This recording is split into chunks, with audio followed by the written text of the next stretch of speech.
Welcome students, welcome to কেমিক্স দাদা। আজকে আমরা আমাদের আলোর যে ভিডিওটা ওয়ান শটের প্রথম পার্ট ওয়ানটা তোমরা অনেকেই দেখেছিলে, এবার আমরা চলে এসেছি পার্ট টু তে। তো পার্ট টু তে আমরা আলোর বাকি যে পোর্শনটা বাকি ছিল সেই জায়গাটাকে আমরা কমপ্লিট করব। অনেকটা বড় চ্যাপ্টার তোমরা জানো, এবং জায়গাটাকে ডিটেলে ভালোভাবে মানে ওয়ান শটের মধ্যে যতটা ভালোভাবে বলা যায় সেভাবে আমরা বলতে চেয়েছিলাম। তো সেই কারণে আমরা এটাকে দুটো ভাগে ভাগ করে বলছি। তো পার্ট টু তে তোমরা লেন্স এবং তার পরের পার্টটা দেখবে, ঠিক আছে? তো চলো শুরু করা যাক।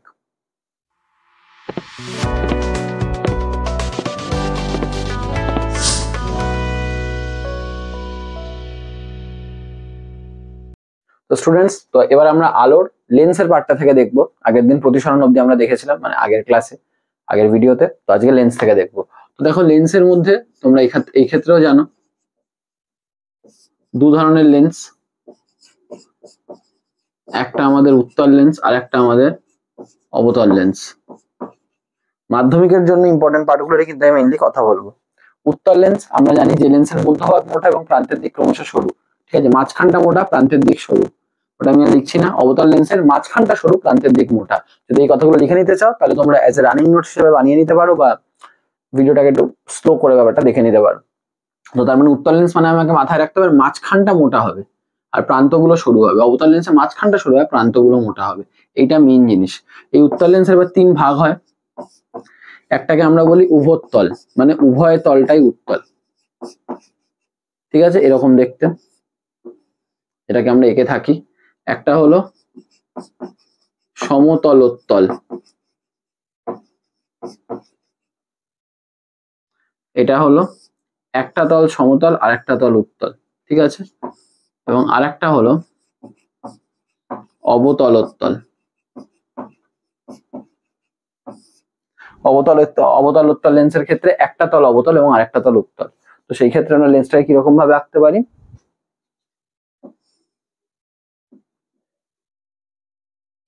এরকম দেখো, মাঝখানটা প্রত্যেক ক্ষেত্রেই মাঝখানটা মোটা এবং প্রান্তের দিক ক্রমশ সরু, এটাই কিন্তু মেইন জিনিস। মধ্যভাগ মোটা, এতবার বলতে বলতে লিখেই ফেললাম, যা। প্রান্ত সরু, ওই সাইডটা তার মানে তার উল্টোই হবে। এবং লেন্স কিন্তু সবসময় দুটো তল দিয়ে সীমাবদ্ধ, স্বচ্ছ প্রতিসারক মাধ্যম। তো দুটি তল দ্বারা সীমাবদ্ধ। এই দুটো তলের মধ্যে দুটো গলীয় তলও হতে পারে, বা একটা সমতল একটা গলীয় তল হয়ে যাবে। এই ক্ষেত্রে দুটোই গলীয় তল, এই ক্ষেত্রে একটা সমতল একটা গলীয় তল। এই ক্ষেত্রে দেখো, এটা হলো অবতল এবং এটা হলো উত্তল, ঠিক আছে? এবার আসে অবতল লেন্স। অবতল লেন্সের ক্ষেত্রে তিনটে ভাগ। সবার প্রথমে আসে উভাবতল, উভয় তলই অবতল, মাঝখানটা সরু, প্রান্তের দিকগুলো মোটা। তারপর আছে সমতলাবতল, সমতলাবতল লেন্সের ক্ষেত্রে, ঠিক আছে? এবং তারপরে আছে হলো উত্তলাবতল। উত্তলাবতল লেন্সের ক্ষেত্রে একটা প্রান্ত উত্তল এবং আরেকটা প্রান্ত অবতল।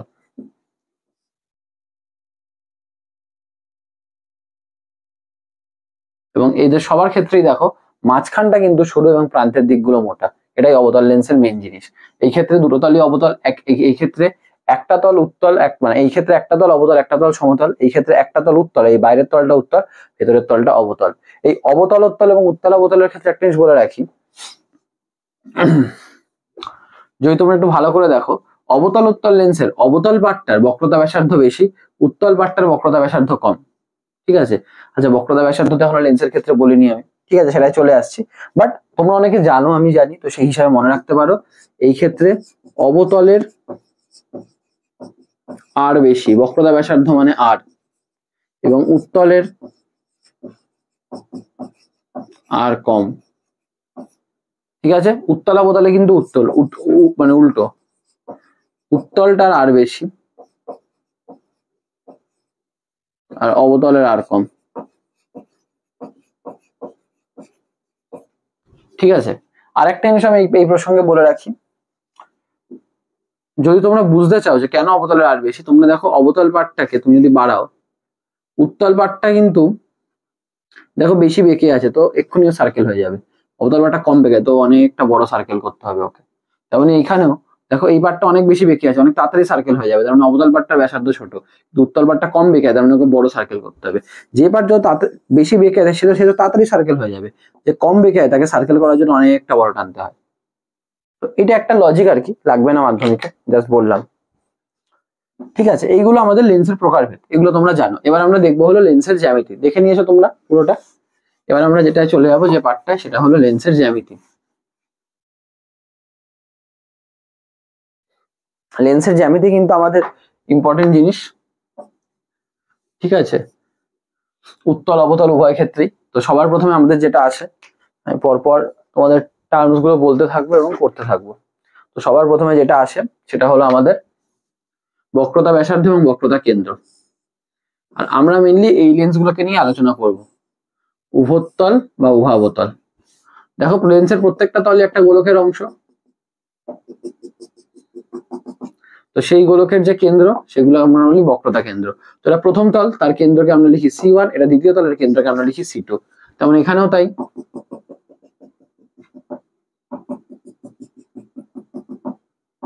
এটা C1 এটা C2। কিন্তু এবার ডিফারেন্সটা খেয়াল করছো, কারণ এই ক্ষেত্রে ওর প্রথম তলটা এটা, দ্বিতীয় তলটা এটা, এবং এই ক্ষেত্রে প্রথম তলটা এটা, তো ওর বৃত্তটা এইদিকে হচ্ছে। তো এইগুলোই হলো বক্রতা ব্যাসার্ধ, মানে বক্রতা কেন্দ্র, মানে লেন্সের গোলীয় তল ধরে যে গোলকের অংশ সেই গোলকের কেন্দ্রগুলোকে আমরা বলছি বক্রতা কেন্দ্র। তো একইভাবে বুঝতে পারছো এর যে ব্যাসার্ধটা এবং এর যে ব্যাসার্ধটা, ওটাকে আমরা বলছি বক্রতা ব্যাসার্ধ। আচ্ছা, এদেরকে জয়েন করছে যে লাইনটা, তাকে আমরা বলছি প্রধান অক্ষ। আমি একসাথে দুটোকে এঁকে দিয়েছি আসলে, আর আলাদা করে কিছু করিনি, কারণ জাস্ট এগুলো তোমাদের জানার বিষয়, তাই জন্য। এটাই প্রধান অক্ষ, মানে বক্রতা কেন্দ্র সংযোজক করছে যে সরলরেখাটা, বক্রতা কেন্দ্রদ্বয় সংযোজক সরলরেখা, সংযোজক আরো বলা ভালো কাল্পনিক সরলরেখা।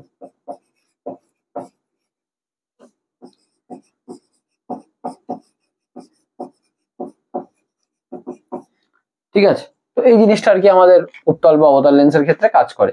এই বক্রতা কেন্দ্র, বক্রতা ব্যাসার্ধ, এই যে বক্রতা ব্যাসার্ধ, যেমন ধরো এই তলটার ব্যাসার্ধ হলো এইটা R1, এই তলটার ব্যাসার্ধ হলো এইটা R2, তেমনি এই তলটার ব্যাসার্ধ হলো এইটা R1, এই তলটার ব্যাসার্ধ হলো এইটা R2।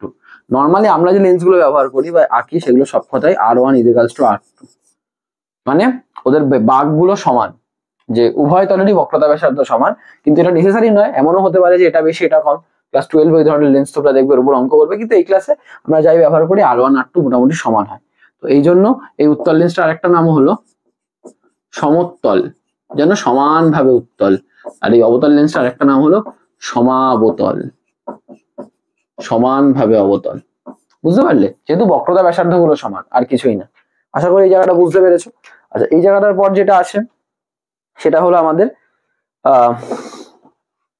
আরেকটা গুরুত্বপূর্ণ জিনিস, এটা মুছে দিই। আরেকটা গুরুত্বপূর্ণ জিনিস আছে, সেটা হলো আমরা যে লেন্সগুলো নিয়ে পড়বো বা যে লেন্সগুলো নিয়ে আমরা আলোচনা করবো সেগুলো সবই কিন্তু সরু বা পাতলা লেন্স। পাতলা লেন্স বলতে কি বোঝায়, যে এই যে লেন্সের বেধ, এটা একটা উত্তল লেন্স আঁকলাম বা এই ধরো অবতল লেন্স আঁকলাম, এদের যে এটা হলো এদের বেধ, এটা হলো এদের বেধ। ঠিক আছে, এই যে এই যে আমরা বেধটা আঁকছি, এই বেধটা যদি আমরা বলতে পারি যে এই বেধের পোর্শনটার বক্রতা ব্যাসার্ধের থেকে খুব ছোট, মানে বেধ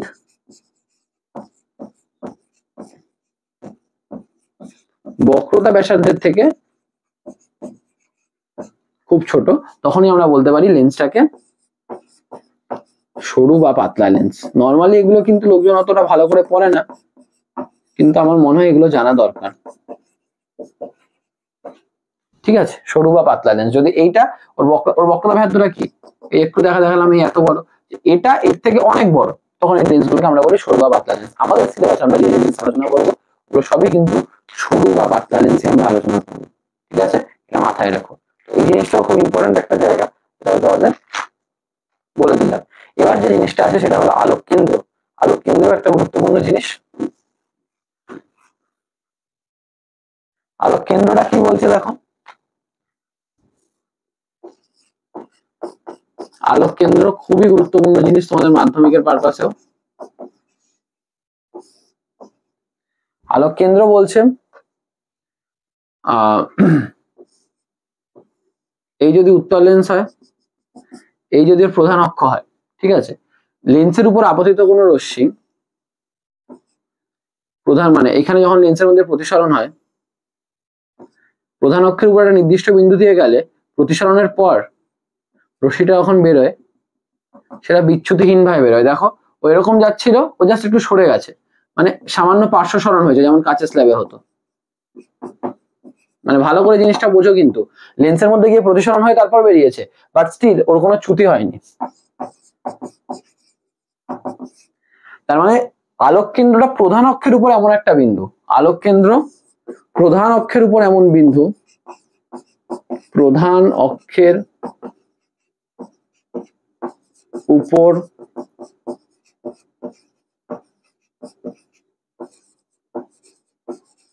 এমন একটি বিন্দু, বাকিটা আমি আর লিখছি না, অনেকটা সময় চলে যাবে, যার মধ্যে দিয়ে প্রতিসৃত রশ্মি, যার মধ্যে দিয়ে প্রতিসৃত রশ্মি আপতিত রশ্মির সমান্তরাল থাকে, প্রতিসৃত রশ্মি আপতিত রশ্মির সমান্তরাল থাকে, অর্থাৎ বিচ্যুতি শূন্য হয়, সেই বিন্দুটিকে আলোক কেন্দ্র বলে। একইভাবে অবতলের ক্ষেত্রেও কিন্তু একইভাবে ব্যাপারটা প্রযোজ্য।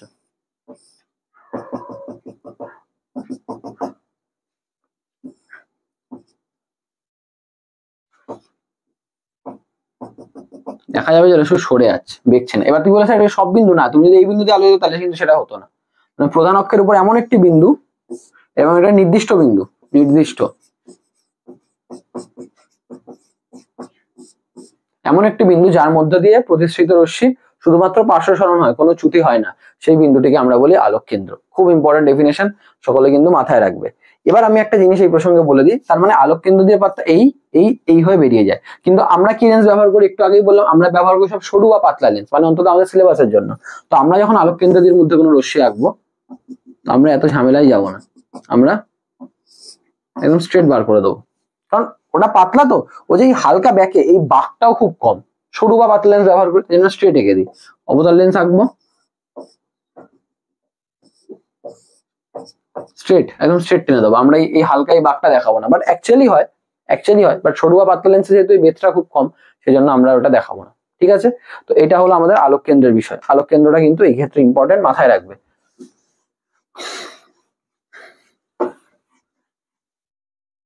এবার আলোক কেন্দ্র থেকে দু তিন ধরনের প্রশ্ন হয়, যে আমি তিন ধরনের লেন্স বললাম, কার আলোক কেন্দ্র কোথায় আছে, কিভাবে আছে। শুধু একটা তোমাদের হিংসের জন্য বলে রাখছি, মাধ্যমিকে ইম্পর্টেন্ট নয়, অনেকের অনেক কৌতূহল থাকে বলে। উত্তলাবতল এবং অবতলোত্তল, এই দুই প্রকার লেন্সের ক্ষেত্রে আলোক কেন্দ্র কিন্তু লেন্সের বাইরে থাকে, ঠিক আছে। এবং সমতলোত্তল এবং অবতলোত্তল, এদের ক্ষেত্রে আলোক কেন্দ্রটা কিন্তু একদম যে ওদের অবতল পাটটা থাকে বা উত্তল পাটটা থাকে তার উপর থাকে। শুধুমাত্র উভোত্তল এবং উভাবতল, ওদের ক্ষেত্রে আলোক কেন্দ্রটা মাঝখানে থাকে। জাস্ট মুখে বলে দিলাম, মাধ্যমিকের জন্য লাগবে না, ঠিক আছে। এবার যে একটা জিনিস আছে সেটা হলো লেন্সের অভিসারিক, লেন্সের ক্রিয়া, আরো বলা ভালো উত্তল লেন্সের অভিসারী ক্রিয়া, পরীক্ষার জন্য খুব ইম্পর্টেন্ট।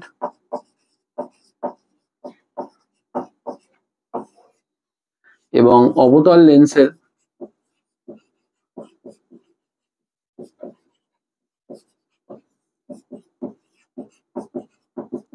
অপসারী ক্রিয়া, এই দুটোই পরীক্ষার জন্য খুব ইম্পর্টেন্ট। উত্তল লেন্সের অভিসারী ক্রিয়া বলতে কি বোঝায়, আসলে আমরা উত্তল লেন্সকে অনেকগুলো প্রিজমের সমষ্টি বলে মনে করতে পারি। দেখো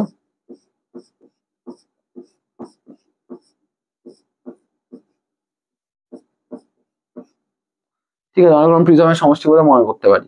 তো এবার যখন প্রিজমের সমষ্টি বলে মনে করার জন্য কি হচ্ছে, প্রিজমের প্রপার্টি কি, প্রিজমের মধ্যে যখন আলো আসে, প্রিজম আলোটাকে তার ভূমির দিকে বেঁকিয়ে দেয়। তো এই প্রিজম গুলোর ক্ষেত্রে যখন ভূমিটা নিচের দিকে, আলোটাকে এইদিকে বেঁকালো, এর ক্ষেত্রে মোটামুটি একটু নিচের দিকে, আলোটাকে এইদিকে বেঁকালো। এর ক্ষেত্রে দেখো এটা পুরো সমান্তরাল কাঁচের স্ল্যাব হয়ে গেছে, স্ট্রেট বার করে দিল। এর ক্ষেত্রে কিন্তু ভূমিটা উপরের দিকে, তো উপর দিকে বেঁকালো, আর এর ক্ষেত্রে ভূমিটা উপরের দিকে, এ উপর দিকে বেঁকালো। তো আলটিমেটলি কি হয়ে গেল, এরা সবাই একটা বিন্দুতে আলোটাকে মিলিয়ে দিল। তার মানে কি, সমান্তরাল রশ্মিকে একটা বিন্দুতে মিলিয়ে দিল, এটাই হলো অভিসারী ক্রিয়া। অভিসারী মানে একটা বিন্দুতে মিলিয়ে দেওয়া। এবং এই বিন্দুটাকে আমরা কি বলি, ফোকাস। অবশ্য ফোকাস আমি আসবো, তো এখন আমি এটা বলছি না। তো কেন উত্তল লেন্সকে অভিসারী ক্রিয়া বলে বুঝতে পারলে, যে উত্তল লেন্স অনেকগুলো প্রিজমের সমষ্টি বলে মনে করলে, প্রিজম তার উপর আবদ্ধ রশ্মিকে ভূমির দিকে বেঁকিয়ে দিচ্ছে, উপরের প্রিজম গুলো নিচের দিকে, নিচের প্রিজম গুলো উপরের দিকে। এবং একইভাবে অবতল লেন্সকে তোমরা ভাবতে পারো,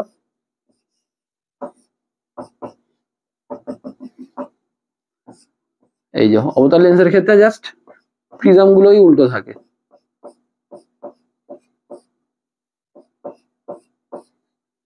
এই যে ভূমিটা দেখো উপরের দিকে, ভূমিটা উপরের দিকে, এটা যেমন স্ট্রেট, তো স্ট্রেট বেরিয়ে যাচ্ছে, এর ভূমিটা নিচের দিকে, এটা এখানে সোজা প্রিজম। তো মনে হয় কি যেন পেছনে একটা বিন্দু থেকে আসছে এরা, তার মানে কি আলোটাকে ছড়িয়ে দিচ্ছে, এই জন্য অপসারী ক্রিয়া। একটা ছোট্ট জিনিস খুব ইম্পর্টেন্ট, উত্তল লেন্স না অনেকটা, আগের ভিডিওতে আমরা দেখেছি অবতল দর্পণ অনেকটা অবতল দর্পণের মতো, এবং অবতল লেন্সটা অনেকটা উত্তল দর্পণের মতো। উত্তল দর্পণ অপসারী দর্পণই ছিল এবং অবতল দর্পণ অভিসারী দর্পণই ছিল। এটা অভিসারী, এটাও অপসারী। এটা কিন্তু ইম্পর্টেন্ট জিনিস, এটা মাথায় রাখবে, পরীক্ষায় দেয় লিখতে, তাই জন্য বলে দিলাম। ঠিক আছে, এটা মুছে দিই। আচ্ছা, এবার এইখানে একটা গুরুত্বপূর্ণ জিনিস আছে, সেটা হলো ফোকাস।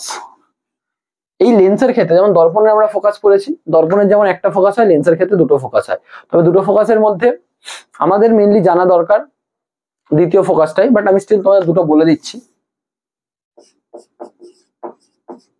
ফোকাস, তো সবার প্রথমে আছে প্রথম মুখ্য ফোকাস। আমি আর ডেফিনেশনে যাচ্ছি না, ডেফিনেশনে মুখেই বলে দেবো, মানে ডেফিনেশন লিখবো না কিন্তু।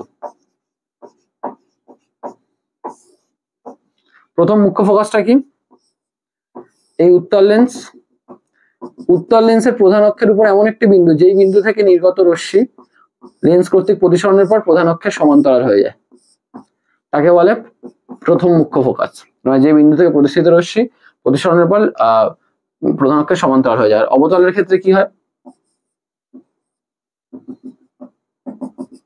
অবতলের ক্ষেত্রে যে বিন্দুর দিকে আগত আলোক রশ্মি, মানে ধরো এই বিন্দুর দিকে এর আলোক আসতো কিন্তু প্রতিসরণের পর সমান্তরাল হয়ে গেল। কি বললাম বুঝতে পারলে? মানে অবতল লেন্সের ক্ষেত্রে যে লেন্সের দিকে আগত আলোক রশ্মি গুচ্ছ লেন্স কর্তৃক প্রতিসরণের পর প্রধান অক্ষের সমান্তরাল হয়ে যায়, তাকে বলে প্রথম মুখ্য ফোকাস। F1 দেখো, এর F1টা এইদিকে, এর F1টা এইদিকে, এটা সৎ, এটা কিন্তু অসৎ, কারণ এটা মিলতো কিন্তু মিললো না। কারণ মিলতে দিল না কেন? অবতল লেন্স তো অপসারী লেন্স, ও মিলতে দেবে না, সমান্তরাল করে দিল। একইভাবে আরেকটা দ্বিতীয় মুখ্য ফোকাস, আমরা ফোকাস বলতে এটাকেই বলি।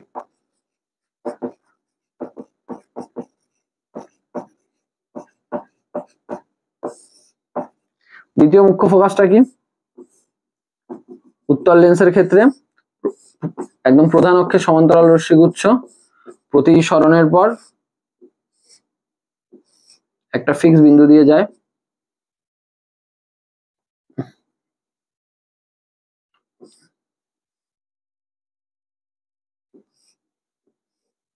তোমরা বুঝতে পারছো এটা একটা ফিক্স বিন্দু দিয়ে যাওয়ার কথা, তো এটাকে আমরা বলি দ্বিতীয় মুখ্য ফোকাস, F2। আর এই ক্ষেত্রে প্রধান অক্ষের সমান্তরাল রশ্মিগুচ্ছ প্রতিসরণের পর একটা বিন্দু থেকে আসছে বলে মনে হয়, কারণ ছড়িয়ে যায়, একটু আগেই দেখলাম আমরা অপসারী ক্রিয়া। এটা হলো আমাদের দ্বিতীয় মুখ্য ফোকাস। তো এটা কিন্তু সৎ এবং এটা অসৎ, তার মানে আমরা বুঝতেই পারছি অবতল লেন্সে হলো ফোকাস গুলো দুটোই অসৎ, কিন্তু উত্তল লেন্সে দুটোই সৎ। তো এটা হলো প্রথম মুখ্য ফোকাস এবং দ্বিতীয় মুখ্য ফোকাসের ডেফিনেশন। ডেফিনেশন গুলো যেটা বললাম, ডেফিনেশন কিন্তু ইম্পর্টেন্ট, অ্যাটলিস্ট দ্বিতীয় মুখ্য ফোকাসের ডেফিনেশন ইম্পর্টেন্ট, তোমাদের কিন্তু এটা মাথায় রাখতে হবে, একদম ক্লিয়ারলি মাথায় রাখতে হবে, এর কোনো বিকল্প নেই। ঠিক আছে, যে প্রধান অক্ষের সমান্তরাল রশ্মিগুচ্ছ লেন্স কর্তৃক প্রতিসরণের পর যে বিন্দুতে মিলিত হয় তাকে উত্তল লেন্সের ক্ষেত্রে দ্বিতীয় মুখ্য ফোকাস, এবং অবতল লেন্সের ক্ষেত্রে যে বিন্দু থেকে আসছে বলে মনে হয় তাকে অবতল লেন্সের ক্ষেত্রে দ্বিতীয় মুখ্য ফোকাস বলে। ইম্পর্টেন্ট জিনিস মাথায় রাখবে। আচ্ছা, ফোকাস যেমন বলে দিলাম, আমি আগের দিন তোমাদের যখন অবতল মানে তখন দর্পণের ক্লাসটা করিয়েছিলাম, বা দর্পণে মানে আলোর ক্ষেত্রে দেখে, আলোর পার্ট 1-এ দেখেছিলাম দর্পণে ফোকাসের উপর যে তলটা অঙ্কন করা যায় তাকে ফোকাস তল বলে। এই ক্ষেত্রেও কিন্তু একইভাবে তুমি এখানে একটা তল মনে করতেই পারো আছে, এই ক্ষেত্রে একটা তল মনে করতেই পারো আছে, কাল্পনিক তল যেটা ফোকাসের মধ্যে দিয়ে গেছে এবং প্রধান অক্ষের লম্ব, তাকে আমরা ফোকাস তল বলি। ঠিক আছে, আমি এগুলো সম্বন্ধে আর আলাদা করে, কারণ এগুলোর অত প্রশ্ন আসে না, আমি স্টিল বলে দিলাম। ফোকাস তল, ফোকাস তলের উপরে মুখ্য ফোকাস ছাড়া অসংখ্য গৌণ ফোকাস থাকে, তোমরা জানো অসংখ্য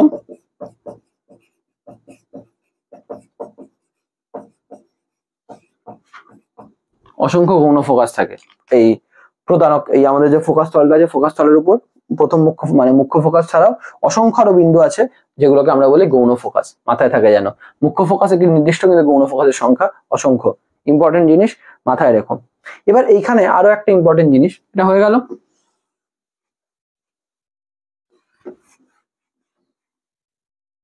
এবার লেন্সের খুব আরো একটা গুরুত্বপূর্ণ এবং ইম্পর্টেন্ট জায়গা, সেটা কি, সেটা হলো উত্তল লেন্স কখন অবতল লেন্সের মতো কাজ করবে। খুব গুরুত্বপূর্ণ প্রশ্ন এটা।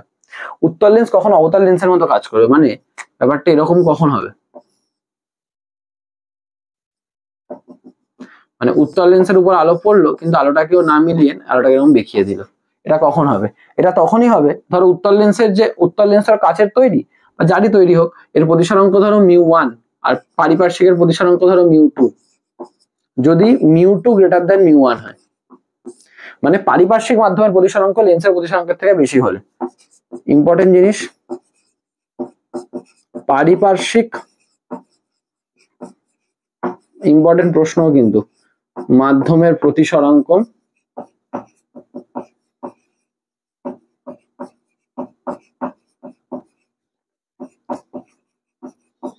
লেন্সের প্রতিসরাঙ্ক অপেক্ষা বেশি হলে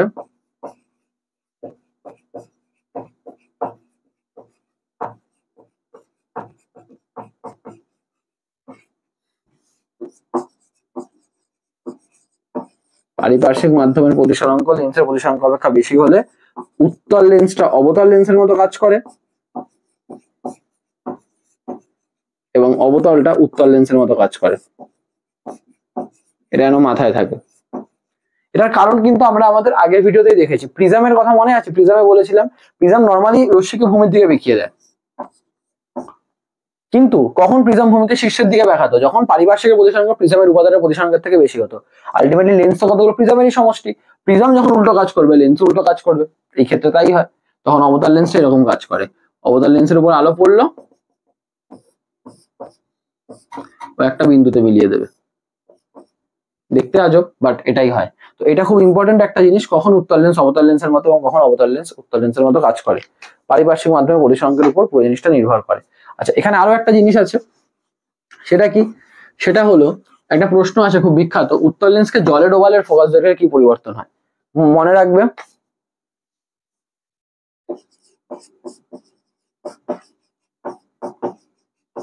উত্তল লেন্সকে জলে ডোবালে ফোকাস দৈর্ঘ্য 4 গুণ বেড়ে যায়। ইম্পর্টেন্ট প্রশ্ন, মানে 4 গুণ ফোকাস দৈর্ঘ্য বৃদ্ধি পায়। এটা কেন হয় কি হয় এটা উঁচু ক্লাসে আছে, বাট তুমি শুধু এটা মনে রাখবে, জলে ডোবালে মানে যদি পারিপার্শ্বিক মাধ্যমের প্রতিসরাঙ্কটা বেড়ে যায়, বায়ু থেকে জল হয়ে যায়, তাহলে ফোকাস দৈর্ঘ্য বেড়ে যায়। এটা এইভাবে মনে রাখতে পারো, জল বলে না, পারিপার্শ্বিক মাধ্যমের প্রতিসরাঙ্ক বেড়ে গেলেই ফোকাস দৈর্ঘ্য বেড়ে যাবে। ঠিক আছে, এই জিনিসটা মোটামুটি মাথায় রাখবে। এবার এই উত্তল লেন্সের ক্ষেত্রে আমাদের প্রতিবিম্ব গঠনটা একটু দেখতে হয়, যে বিভিন্ন অবস্থানের জন্য রশ্মিচিত্র অঙ্কনের জায়গাটা।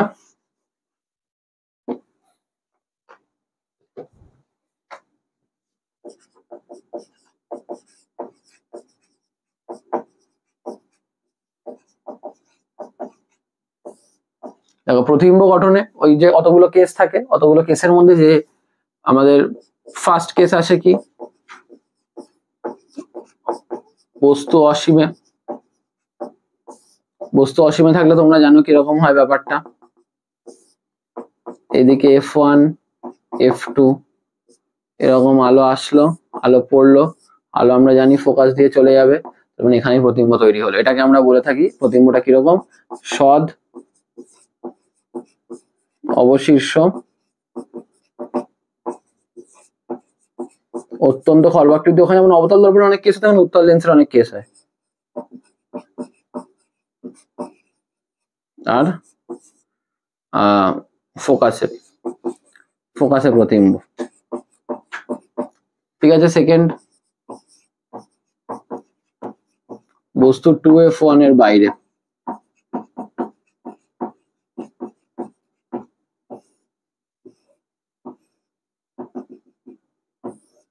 এই যে এটা F1, এটা F2, এটা 2F1, এই ছবিগুলো কিন্তু ইম্পর্টেন্ট। 2F2, তো আমাদের বস্তু আছে এখানে, এটা সমান্তরাল রশ্মি কোথা দিয়ে গেল, এই ফোকাস দিয়ে গেল, এটা একদম আলোক কেন্দ্রের মধ্যে দিয়ে এরকম যাবে। স্ট্রেট বেরিয়ে যাবে, কারণ আমরা শিখেছি আলোক কেন্দ্রের মধ্যে দিয়ে একদম স্ট্রেট বেরিয়ে যাবে। আমরা পাতলা লেন্স ব্যবহার করছি, যে হালকা এই বেঁকে এই যেত ওটা আমরা কিন্তু দেখাচ্ছি না, একদম এরকম। তো আমরা দেখতে পাচ্ছি এফ আর টু এফ এর মধ্যে হচ্ছে এবং মিলে যাচ্ছে, তার মানে সদ 2 নম্বর অবশিষ্ট। সদ মানেই কিন্তু একটা সময় রাখবে এদেরকে সবাইকে পর্দায় ফেলা যায় বা তোমার পর্দায় ধরা যায়। 3 নম্বর হলো খর্বাকৃতি, মানে খুব ছোট না বাট ছোট বস্তুর থেকে এখনো। 4 নম্বর কোথায় ব্যবহার করা হয়, মানে কোথায় মিলে, F2 ও 2F2 এর মাঝে।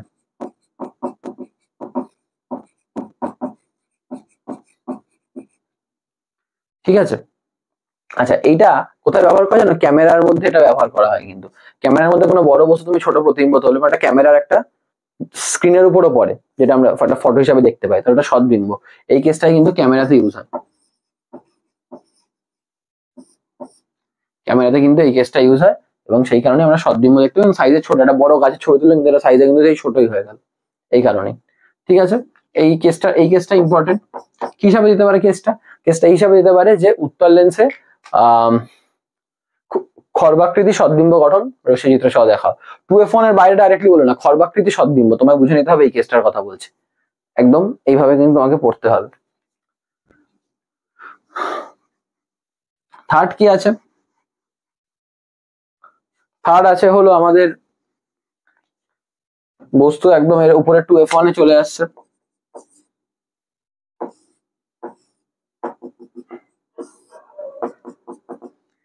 F1 F2 2F1 2F2। তো এই সমান্তরাল রশ্মি এই ফোকাস দিয়ে যাচ্ছে, ঠিক আছে, এবং একদম এই মিলে গেল। এটা আমি ফ্রি হ্যান্ডে করছি বলে আবারও আমাকে এরকম মেলাতে হচ্ছে, বাট অ্যাকচুয়ালি তুমি যদি মাপ নিয়ে করো ঠিকঠাক ভাবে তাহলে কিন্তু অসুবিধা হবে না। সদ অবশিষ্ট এখানে অত্যন্ত খর্বাকৃতি হবে না, একদম সমান সাইজের হয়, সমান সাইজ। দর্পণ আর লেন্সের মেইন পার্থক্য কি, অনেকে এটাই বোঝে না। দর্পণের মধ্যে আলোর প্রতিসরণ হয়, আলো ভেতরে ঢোকে, মানে সরি, লেন্সের মধ্যে আলোর প্রতিসরণ হয়, আলো ভেতরে ঢোকে। দর্পণে আলোর প্রতিফলন হয়, ধাক্কা খেয়ে আবার ফেরত চলে আসে, এটাই মেইন পার্থক্য। আর অবস্থান কোথায়, 2F2 তে। ঠিক আছে, 3 নম্বর হয়ে গেল। এবার আছে 4 নম্বর বস্তু, এটা 2F1 এ, এটা হলো বস্তু 2F1 এ।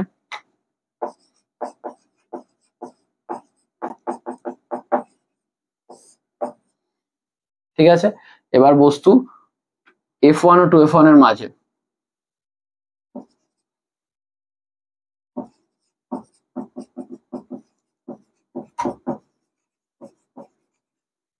এই জিনিসটা কেন কাজে লাগে জানো, সোজা মানে উল্টো প্রতিবিম্বকে সোজা করতে। দেখো এখানে সোজা ছিল, উল্টো করে দিল, তো তুমি এখানে উল্টো বস্তু রাখো তাহলে প্রতিবিম্ব সোজা হয়ে যাবে। তো এটা অনেকটা আর কি, অনেক যন্ত্রে ব্যবহার করা হয় এই কেসটা, তার উল্টো প্রতিবিম্বটাকে সোজা করার কাজে।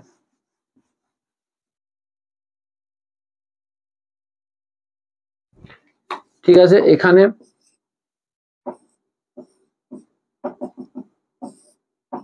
এই F1 F2 2F1 2F2 এই এদের মাঝখানে থাকে, এই সমান্তরাল গেল, ফোকাস দিয়ে পাস হয়ে গেল। তো দেখো এখানে বড় প্রতিবিম্ব তৈরি হলো আর উল্টো, তার মানে সদ বিবর্ধিত, সাইজে বড় হয়ে গেছে।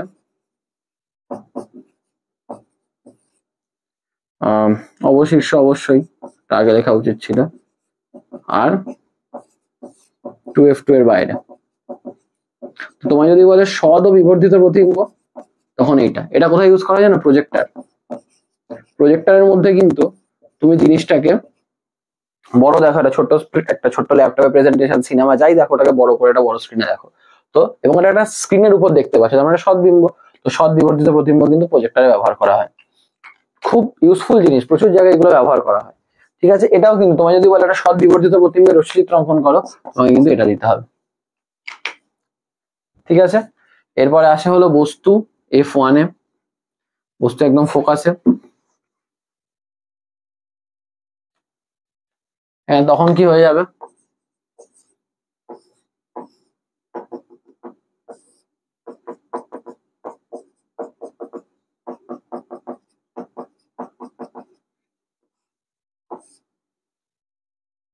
এই সমান্তরাল রশ্মি গেল, ফোকাস দিয়ে গেল আলোক কেন্দ্রের মধ্যে দিয়ে,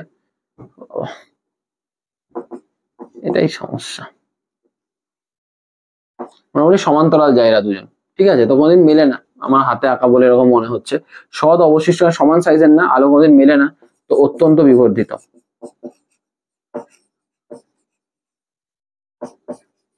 ঠিক আছে, এবং এটা আমরা বলতে পারি অসীমে। এটা কেন ইউজ হয় বলতো? সমান্তরাল রশ্মি তৈরি করতে, এটা দূর অব্দি যায়, তো সেই হিসাবে। আর লাস্ট কেস খুব ইম্পর্টেন্ট, মেনলি সেকেন্ড, ফোর্থ আর সিক্স কেসটা বেশি ইম্পর্টেন্ট। দেখিয়ে তো সবই দিলাম, বাট ওই কেসগুলো বেশি ইম্পর্টেন্ট।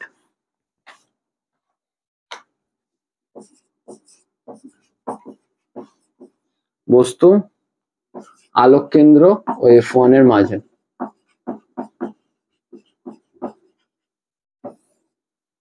ঠিক আছে, তোমরাও জানো এই টেস্টটা important. F1 to F1 O F2 to F2, এই সমান্তরাল রশ্মি এই ফোকাস দিয়ে গেল, এরকম গেল, দুজন পেছনে বাড়ালে মনে হবে একটা বিন্দু থেকে আসছে, এরকম এখানে চোখ রাখলে। তার মানে এই ক্ষেত্রে কিন্তু প্রতিবিম্বটা আমাদের অসৎ। অসৎ মানেই কিন্তু স্ট্রেট, সমশীর্ষ, বিবর্ধিত মানে আকারে বড়। আর 4 নম্বর, বস্তুর একই ব্যাস।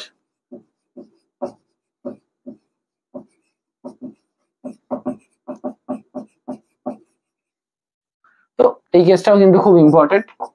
এই কেসটা কখন ইউজ হয়? Magnifying glass. বুঝতে পারলে? সেকেন্ড, ফোর্থ আর সিক্স কেসটা বেশি ইম্পর্টেন্ট।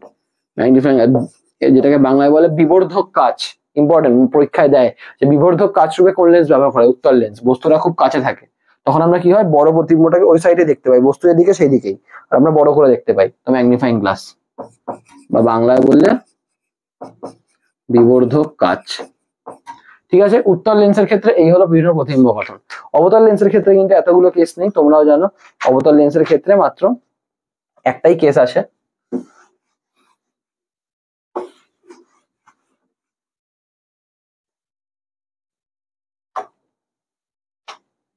অবতল লেন্সের ক্ষেত্রে তুমি জাস্ট এই অবতল লেন্স, এই সাইডে এবার F2 আর 2F2 হবে, এই সাইডে F1 2F1 হবে।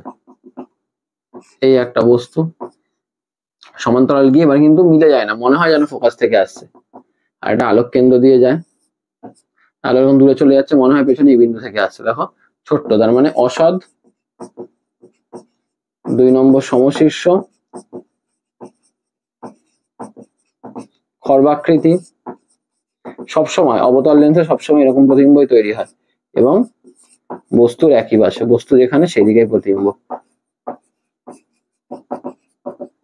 এটা আমাদের কিন্তু মাথায় রাখতে হবে যে অবতল লেন্সে সবসময় এটাই। পুরো উত্তল দর্পণে যেমন একটা কেস, এখানেও কিন্তু এই একটা কেসই আমাদের মেইনলি ইউজ হয়ে থাকে। ঠিক আছে, আচ্ছা, এইখানেও কিন্তু এই রৈখিক বিবর্ধনের জায়গাটা আসে। আমরা আগের ক্লাসে যে রৈখিক বিবর্ধন দেখেছি, এম, পরীক্ষায় জিজ্ঞেসও করে রৈখিক বিবর্ধন কি, তো সেই জায়গাটাও কিন্তু ভালো করে পড়ে যেতে হবে আমাদেরকে, যাতে আমরা প্রস্তুত থাকি। রৈখিক বিবর্ধন এম মানে হলো প্রতিবিম্বের সাইজ আর বস্তু সাইজের অনুপাতকে। এটা হলো প্রতিবিম্বের সাইজ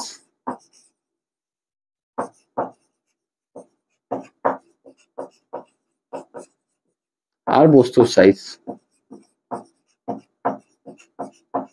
এটার উপর আমরা বেশ কিছু অঙ্ক দেখেছিলাম আলোর আগের ক্লাসটাতে। তো আমরা এমটাকে লিখতে পারি, এখানেও কিন্তু v by u is equals to i by o, প্রতিবিম্বের সাইজ বাই বস্তুর সাইজ। ভিটা আমরা জানি, ভিটাকে আমরা বলি প্রতিবিম্ব দূরত্ব,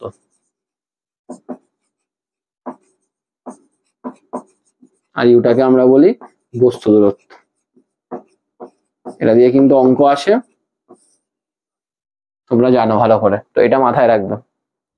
ঠিক আছে, আরেকটা জিনিস এখানে আসে যে একটা লেন্স উত্তল না অবতল তুমি কি করে চিনবে? খুব কাছে হাত নিয়ে যাবে, যদি আঙুলটাকে বড় দেখায় উত্তল লেন্স, যদি আঙুলটাকে ছোট দেখায় অবতল লেন্স। এটাও একটা গুরুত্বপূর্ণ জায়গা যেটা আমাদের মাথায় রাখতে হতে পারে।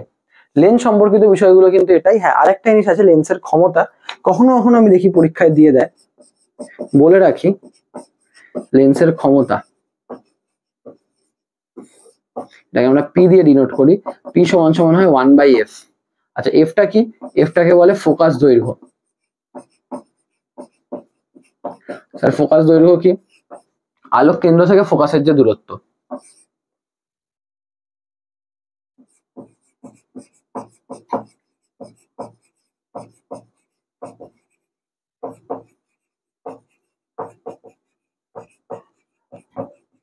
আলোক কেন্দ্র থেকে ফোকাসের দূরত্ব p = 1/f, এবং এর যে একক হয়, এককটার নাম হলো ডায়োপ্টার, ডি দিয়ে ডিনোট করা হয়, মানে যে চোখের লেন্সের যে পাওয়ার সেটাও কিন্তু ওই ডায়োপ্টারই। ঠিক আছে, এটা মনে রেখে দিও, এটার ব্যাপারে ভালো করে আলোচনা 12 এ আছে, জাস্ট টার্মটা মনে রেখে দিও। ফোকাসের অনন্যককে বলে, ফোকাস দৈর্ঘ্যের অনন্যককে আমরা লেন্সের ক্ষমতা বলছি। লেন্স সংক্রান্ত জিনিসপত্র কিন্তু আমাদের মোটামুটি এতটাই, এখানে আর সেরকম কিছু আমাদের গভীরে যাওয়ার মতো প্রয়োজন নেই, এই জিনিসগুলো জানলেই কিন্তু লেন্স হয়ে যাবে। এবার যে জিনিসটা আমাদের আসে এই ক্ষেত্রে, আচ্ছা যে যে জিনিসগুলো বললাম সেগুলো কিন্তু অতি অবশ্যই মাথায় রেখো, খুব ইম্পর্টেন্ট জিনিসগুলোই কিন্তু আমি তোমাদের বলছি। আচ্ছা আমি চেষ্টা করছি সবই কভার করার, বাট আমি বলে দিচ্ছি যে এই পার্টগুলো তোমাদের বেশি ইম্পর্টেন্ট, তো সেগুলো কিন্তু অতি অবশ্যই মাথায় রেখো। আচ্ছা এবার আমাদের আরেকটা জিনিস যেটা আছে সেটা হলো ক্যামেরা এবং চোখ। ক্যামেরা এবং চোখের জায়গাটা কিন্তু এটা গুরুত্বপূর্ণ জায়গা থেকেও বড় কথা, ছোট ছোট প্রশ্ন আসে, মানে বড় প্রশ্ন ওই ধরনের কিন্তু নয়। আমাদের চোখের সাথে ক্যামেরার কিছু সাদৃশ্যের ব্যাপার আসে। আগে আমরা একটু চোখটা পড়ে নিই, চোখটা পড়লে তারপর ক্যামেরার ব্যাপারটা বোঝা যায়। ঠিক আছে, দেখো চোখ তো আমি খুব একটা ভালোভাবে আঁকতে পারবো না, বাট স্টিল মোটামুটি আমি চেষ্টা করছি। তো আর চোখ আঁকতে দেবে না?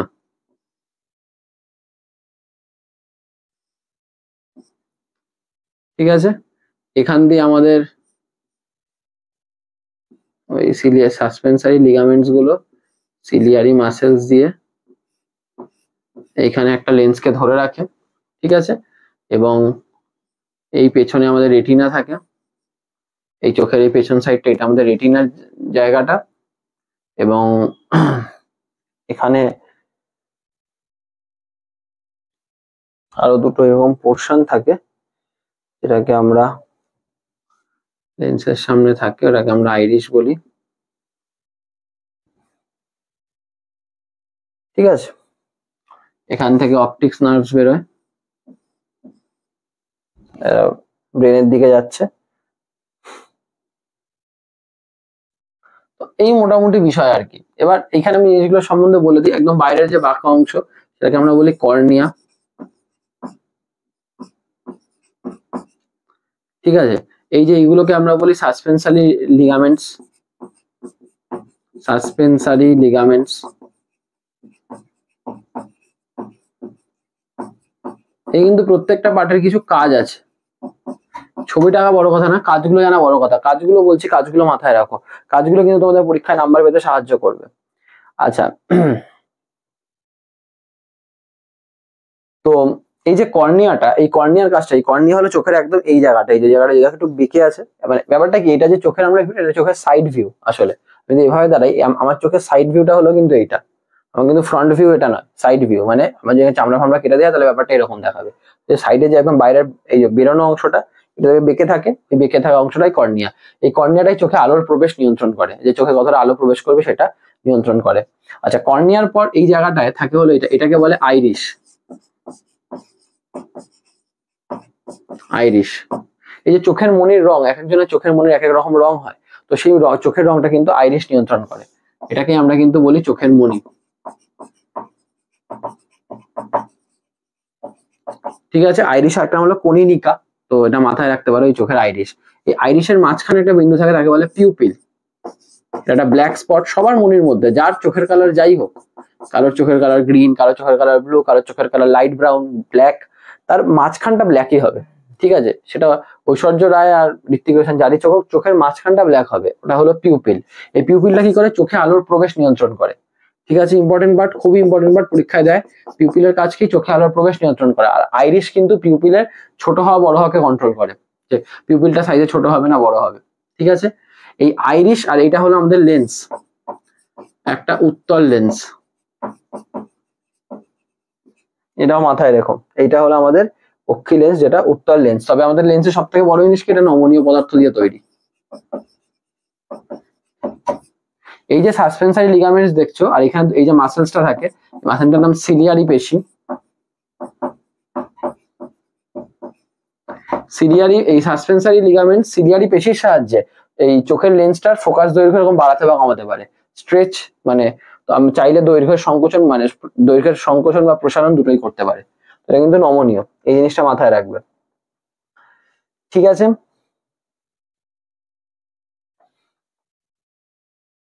আর এই যে কর্নিয়া লেন্সের মাঝে এখানে তরল পদার্থ থাকে, এই তরল পদার্থটার নাম হলো অ্যাকোয়াস হিউমার। কর্নিয়াল লেন্সের মাঝে তরল পদার্থটা অ্যাকোয়াস হিউমার, এটাও মাথায় রাখতে পারো। আচ্ছা, এই পেছনে যে পর্দাটা, এই পর্দাটাকে আমরা বলি রেটিনা, এবং লেন্স আর রেটিনার মাঝে কিন্তু এখানে একটা তরল পদার্থ থাকে। যদি তোমরা চোখের ক্ষেত্রে ব্যাপারটা বুঝতে চাও, এই চোখের পেছনে যে মনের পেছনে যে পুরো সাদা জায়গাটা দেখছো, এটা কিন্তু এই জায়গাটা, এই যে চোখের পেছনে যে সাদা অংশটা, সেটাকে আমরা বলি স্ক্লেরা বা করয়েড। ঠিক আছে, মানে এই যে তোমরা পুরো সাদা জায়গাটা দেখতে পাচ্ছ আমার চোখের মধ্যে, যে মাঝখানে মনি আছে, তার মধ্যে পিউপিল, তার বাইরে সাদা অংশটা, ওটাই কিন্তু স্ক্লেরা বা করয়েড। তো এই চোখের লেন্স আর রেটিনার মাঝখানে, রেটিনাটা তোমরা অবভিয়াসলি দেখতে পারবে না, তো এই যে এখানে একটা তরল পদার্থ থাকে তার নাম ভিট্রিয়াস হিউমার। চোখের শেপ মেনটেন করতে কিন্তু এরা হেল্প করে। রেটিনাটা হলো পর্দার মতো, যে এই লেন্সে আলো পড়ে, আলো প্রতিসরণ রেটিনার উপর পড়ে, তো এটা পর্দার মতো কাজ করে। ঠিক আছে, এবং এখান থেকে বেরোচ্ছে অপটিক নার্ভস, মানে চক্ষু নার্ভ আর কি, চক্ষু স্নায়ু, যেগুলো ব্রেনের কাছে যায়। তো আমরা যে ইনফরমেশনটাই দেখছি সেটা ব্রেনের কাছে নিয়ে যাচ্ছে। ঠিক আছে, এখানে একটা বিন্দু আছে যেখান থেকে অপটিক নার্ভটা শুরু হচ্ছে, খুব ইম্পর্টেন্ট। আমি যেগুলো লিখছি সেগুলোকে বলে অন্ধবিন্দু। পরীক্ষায় প্রশ্ন দেয় অন্ধবিন্দু কি, তাহলে রেটিনার যে অংশ থেকে চক্ষু স্নায়ু শুরু হচ্ছে সেই জায়গাটাকে বলে অন্ধবিন্দু। রেটিনার যে অংশ থেকে চক্ষু স্নায়ু শুরু হচ্ছে সেই জায়গাটাকে বলে অন্ধবিন্দু। এখানে প্রতিবিম্ব গঠন হয় না, এখানে প্রতিবিম্ব গঠন হয় না। প্রতিবিম্ব এই সব জায়গায় গঠন হতে পারে, কিন্তু এখানে হবে না, মনে রাখবে। মানে এখানে আলো পড়লে তুমি কিছু দেখতে পারবে না।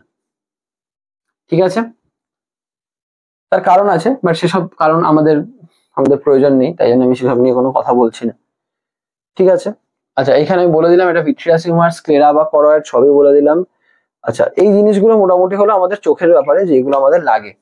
ঠিক আছে, আশা করি অবভিয়াসলি আমার আঁকা খুব ভালো নয়, বাট আমার main iris important, pupil important, suspensory ligament ciliary মাসেলদের চোখের সংকোচন প্রসারণ করে, বিভিন্ন দূরত্বে থাকা বস্তুর আলোটাকে ফোকাস করে এর মধ্যে ফেলে। তার মানে কিন্তু দেখো এখানে লেন্সের যে প্রতিবিম্ব দূরত্ব, প্রতিবিম্ব আমার এখানেই হতে হবে, আমার এটা ফিক্স, এটাকে আমি চেঞ্জ করতে পারবো না। আমার বস্তু বিভিন্ন জায়গায় আছে, সেই আমি লেন্সের ফোকাস বিভিন্ন করছি, আমার এটা কিন্তু ফিক্স। এটা ভিট্রিয়াস হিউমার, এগুলো সবই কিন্তু প্রতিসারক মাধ্যম, আলো প্রতিসরণ হয় এখানে পড়ার জন্য। তারপর অপটিক নার্ভ আমাদের ব্রেনে নিয়ে যায়, তারপর আমরা চিনতে পারি। তো যে পয়েন্টগুলো লিখেছি, যে নামকরণগুলো দিয়েছি, মানে যে পয়েন্টিং গুলো করেছি, সেগুলো কিন্তু সবকটা খুব ইম্পর্টেন্ট। সবকটা তোমরা কিন্তু অতি অবশ্যই ভালোভাবে মাথায় রেখো। এবার আমার আরেকটা জিনিসও বলার আছে, সেটা আমাকে একটা জিনিস দেখেই আমি বলবো, যাতে আমি কম বেশি কোনোটাই না বলে দিই, না বেশি বলে দিই না কম বলে দিই, আমাদের প্রবলেম হয়ে যেতে পারে না। ঠিক আছে, এই জিনিসগুলো মোটামুটি মাথায় রাখবে। অন্ধবিন্দু ইম্পর্টেন্ট। ভিট্রিয়াস হিউমার প্রশ্ন করতে, ভিট্রিয়াস হিউমার কি বলবে, যে লেন্স এবং রেটিনার মাঝে তরল পদার্থ ভিট্রিয়াস হিউমার, কর্নিয়া আর লেন্সের মাঝে তরল পদার্থ অ্যাকোয়াস হিউমার, ইম্পর্টেন্ট। যেগুলোর পাশে স্টার দিলাম সেগুলো কিন্তু অতি অবশ্যই বেশি ইম্পর্টেন্ট, তো সেগুলো মাথায় রাখবে। এবার এই জায়গার মধ্যে আমাদের চোখের ক্ষেত্রে কিছু ছোট ছোট জিনিস জানতে হয়, যেমন কি চোখের নিকট বিন্দু।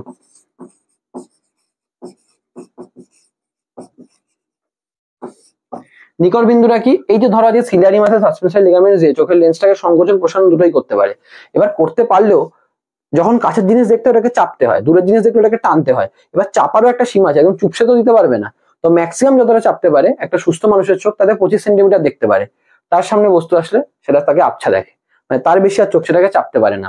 তো নিকট বিন্দু হলো 25 সেন্টিমিটার। তার মানে নিকট বিন্দুর ডেফিনেশনটা কি, এটা সুস্থ চোখের অবভিয়াসলি।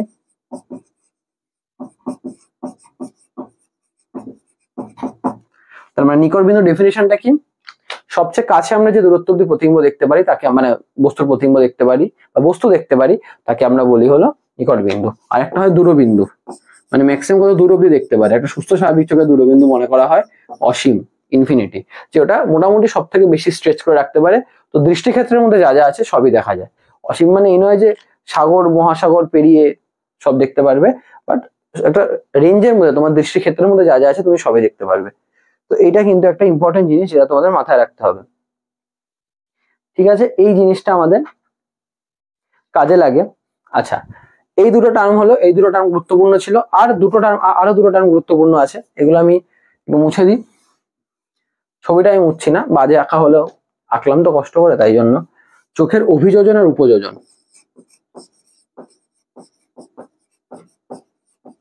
অভিযোজন আর উপযোজন। আচ্ছা, চোখের অভিযোজন এই ব্যাপারটা কি? অভিযোজন ব্যাপারটা হলো আমাদের চোখ কিন্তু বিভিন্ন দূরত্বে থাকা বস্তুকে দেখতে পারে। বিভিন্ন দূরত্বে থাকা, যে দূরে থাকা বস্তুকেও দেখতে পাচ্ছে। ওই যে ciliary muscle suspensory ligaments ciliary মাসেলের মাধ্যমে চোখের লেন্সের সংকোচন প্রসারণ করছে, বিভিন্ন দূরে থাকা জিনিসকে দেখতে পাচ্ছে, আবার কাছে আছে জিনিসকেও সেভাবে সংকুচিত করে দেখতে পাচ্ছে। এই যে চোখের ক্ষমতাটা, যে বিভিন্ন দূরত্বে থাকা বস্তুকে দেখতে পারা, এই ক্ষমতাটাকেই কিন্তু আমরা বলে থাকি হলো চোখের অ্যাকচুয়ালি সরি, এটা উপযোজন ক্ষমতা হবে, এটা অভিযোজন ক্ষমতা হবে না। হ্যাঁ, আমি যেটা এক্সপ্লেন করলাম সেটা উপযোজন ক্ষমতা। বিভিন্ন দূরত্বে থাকা বস্তুকে দেখতে পারা, বিভিন্ন ইম্পর্টেন্ট প্রশ্ন কিন্তু, দূরত্বে থাকা বস্তুর রেটিনায় প্রতিবিম্ব গঠন করা, রেটিনায় প্রতিবিম্ব গঠন। তবে এতটুকু লিখলে হবে না, আরেকটু বলতে হবে যে সাসপেন্সারি লিগামেন্ট এবং সিলিয়ারি মাসেলের মাধ্যমে সংকোচন প্রসারণ করে বিভিন্ন দূরত্বে থাকা বস্তুর রেটিনায় প্রতিবিম্ব গঠন, এটাকে উপযোজন বলে। এবং আরেকটা আছে, সেটা হলো অভিযোজন। অভিযোজনটা কি?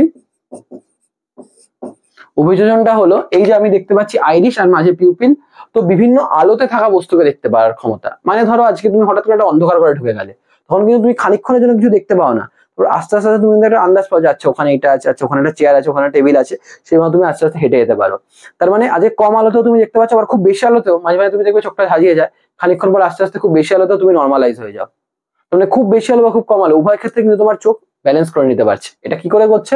আইরিশ আর পিউপিল দ্বারা। যখন খুব আলো থাকে আইরিশটা ছোট করে দেয় পিউপিল দিয়ে, যাতে চোখে কম আলো ঢোকে, তাই চোখটা ঝাঁঝিয়ে না যায়। আবার খুব কম আলো থাকলে আইরিশটা খুলে যায়, পিউপিলটা বড় হয়ে যায়, তো চারপাশ থেকে আলো আসে, তো অন্ধকারের মধ্যে আমরা দেখতে পাই। এই ক্ষমতাটাকে বলে অভিযোজন ক্ষমতা। বেশি বা কম আলোতে থাকা বস্তু দেখার প্রবণতা, দেখার প্রবণতা। তো এটাই কিন্তু আমাদের অভিযোজন ক্ষমতা। তো উপযোজন ক্ষমতা, অভিযোজন ক্ষমতা, এটাও ইম্পর্টেন্ট জিনিস, যেটা মাথায় রাখতে পারো।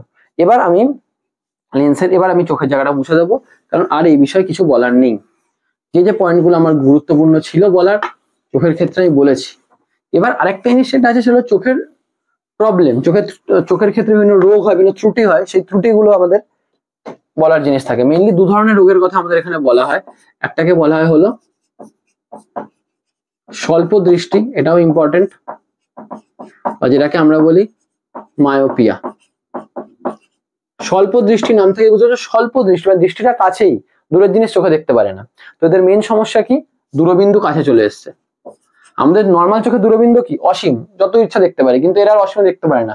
এরা একটা ধরো আজকে 5 মিটার বা 10 মিটারের পরে এরা দেখতে পারে না, তো দূরবিন্দু কাছে চলে এসেছে।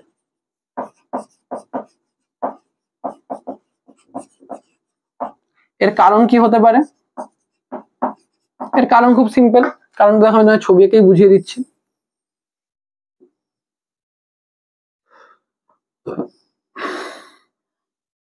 এর কারণটা কি হতে পারে?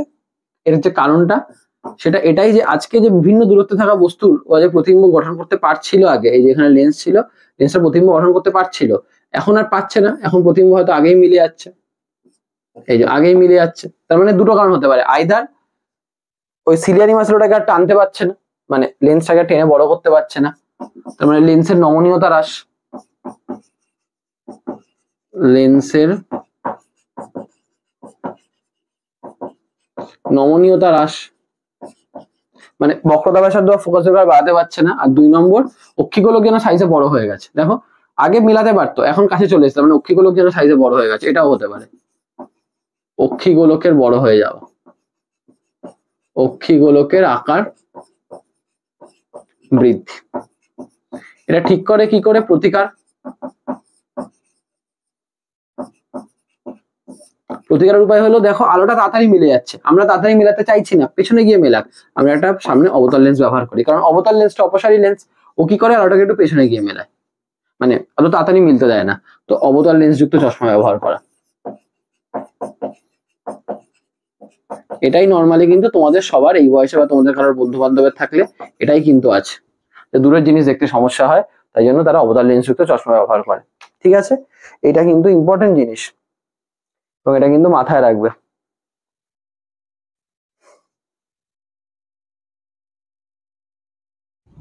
ঠিক আছে, তো লেন্সের নমনীয়তা হ্রাস বা এটাকে এরকম বলা যায় ফোকাস দৈর্ঘ্যের মানটা কম।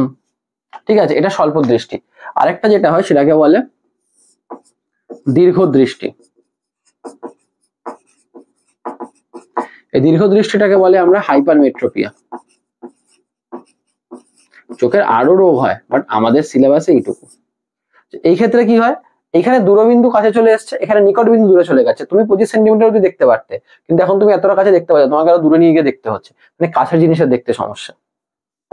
দীর্ঘ দৃষ্টি মানে দীর্ঘে তোমার দৃষ্টি আছে, দীর্ঘটা তোমার প্রবলেম নেই, সামনে প্রবলেম আছে, তো নিকট বিন্দু দূরে চলে গেছে, নিকট বিন্দু দূরে চলে গেছে। এর কারণ কি? এর কারণ বেসিক্যালি এরকম, এইটার মধ্যে আমি যদি তোমাদের বলি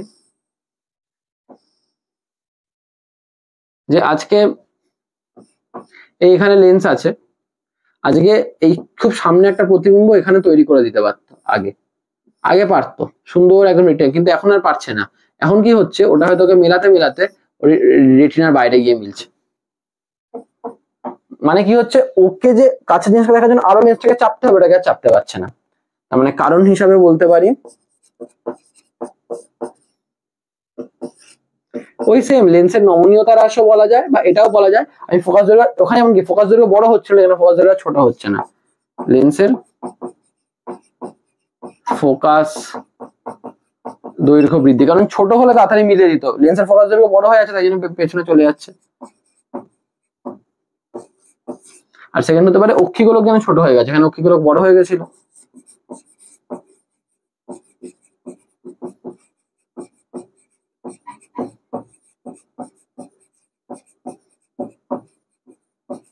অক্ষিগোলকের আকার হ্রাস। আর আমরা এর প্রতিকার হিসাবে কি বলতে পারি? এর প্রতিকার হিসাবে আমরা বলতে পারি যে এটা অবতল লেন্স যুক্ত চশমা ব্যবহার করে, এখানে আমরা ব্যবহার করি উত্তল লেন্স যুক্ত চশমা, কারণ দেরি করে মিলছে, আমি তাড়াতাড়ি মেলাতে চাই, উত্তল লেন্স তাড়াতাড়ি মিলিয়ে দেয়, অভিসারী লেন্স তো উত্তল লেন্স যুক্ত চশমা।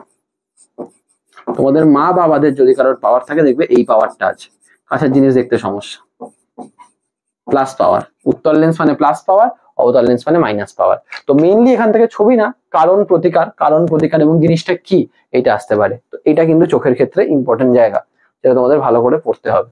ঠিক আছে,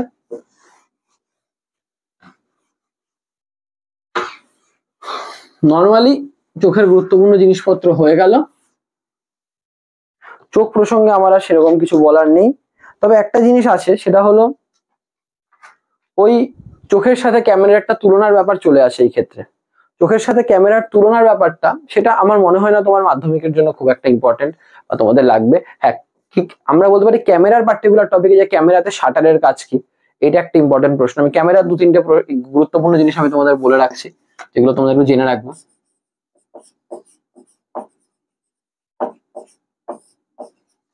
ক্যামেরার ক্ষেত্রে আমি তোমাদের বলে রাখছি, ঠিক আছে, ক্যামেরাতে শাটার,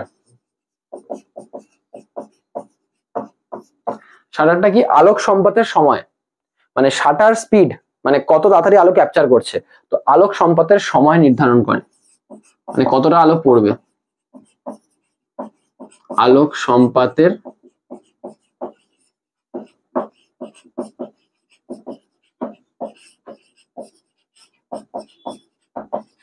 নির্ধারণ। ঠিক আছে, এটা কিন্তু শাটারের একটা গুরুত্বপূর্ণ কাজ। আর এটা ছাড়া শাটারের আর কি কাজ আছে, একটা আছে হলো মানে এইটা কিন্তু আমাদের চোখের পাতার মতো অনেকটা, আমাদের চোখের পাতা যেমন চোখে আলোর প্রবেশ নিয়ন্ত্রণ করে, তেমন কিন্তু এই শাটারটাও কিন্তু এই আলোক সম্পাদের সময়টা নিয়ন্ত্রণ করে।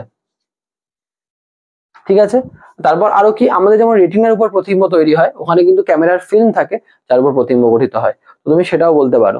ঠিক আছে, তো ফিল্ম পর্দা যার উপর প্রতিবিম্ব তৈরি হয়।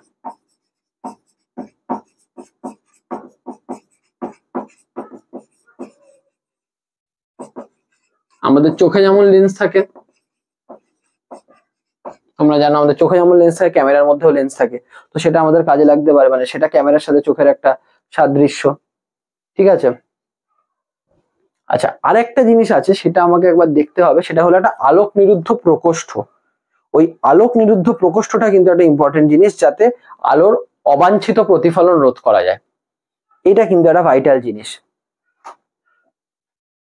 তো ওই আলোক নিরুদ্ধ প্রকোষ্ঠ ক্যামেরার মধ্যে থাকে, যে চোখের মধ্যে আলোর মানে চোখের না ক্যামেরার মধ্যে আলোর যাতে প্রতিসরণ হয় একদম সুন্দর প্রতিবিম্ব তৈরি হয়ে যায়, বেকার প্রতিফলন হয় এদিক ওদিক এদিক ওদিক না হয়ে যায় আলোটা, সেটা নিয়ন্ত্রণ করে।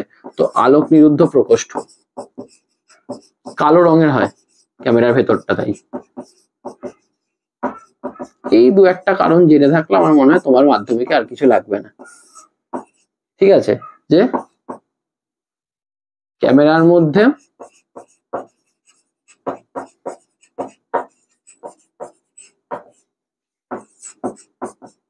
আলোর অবাঞ্ছিত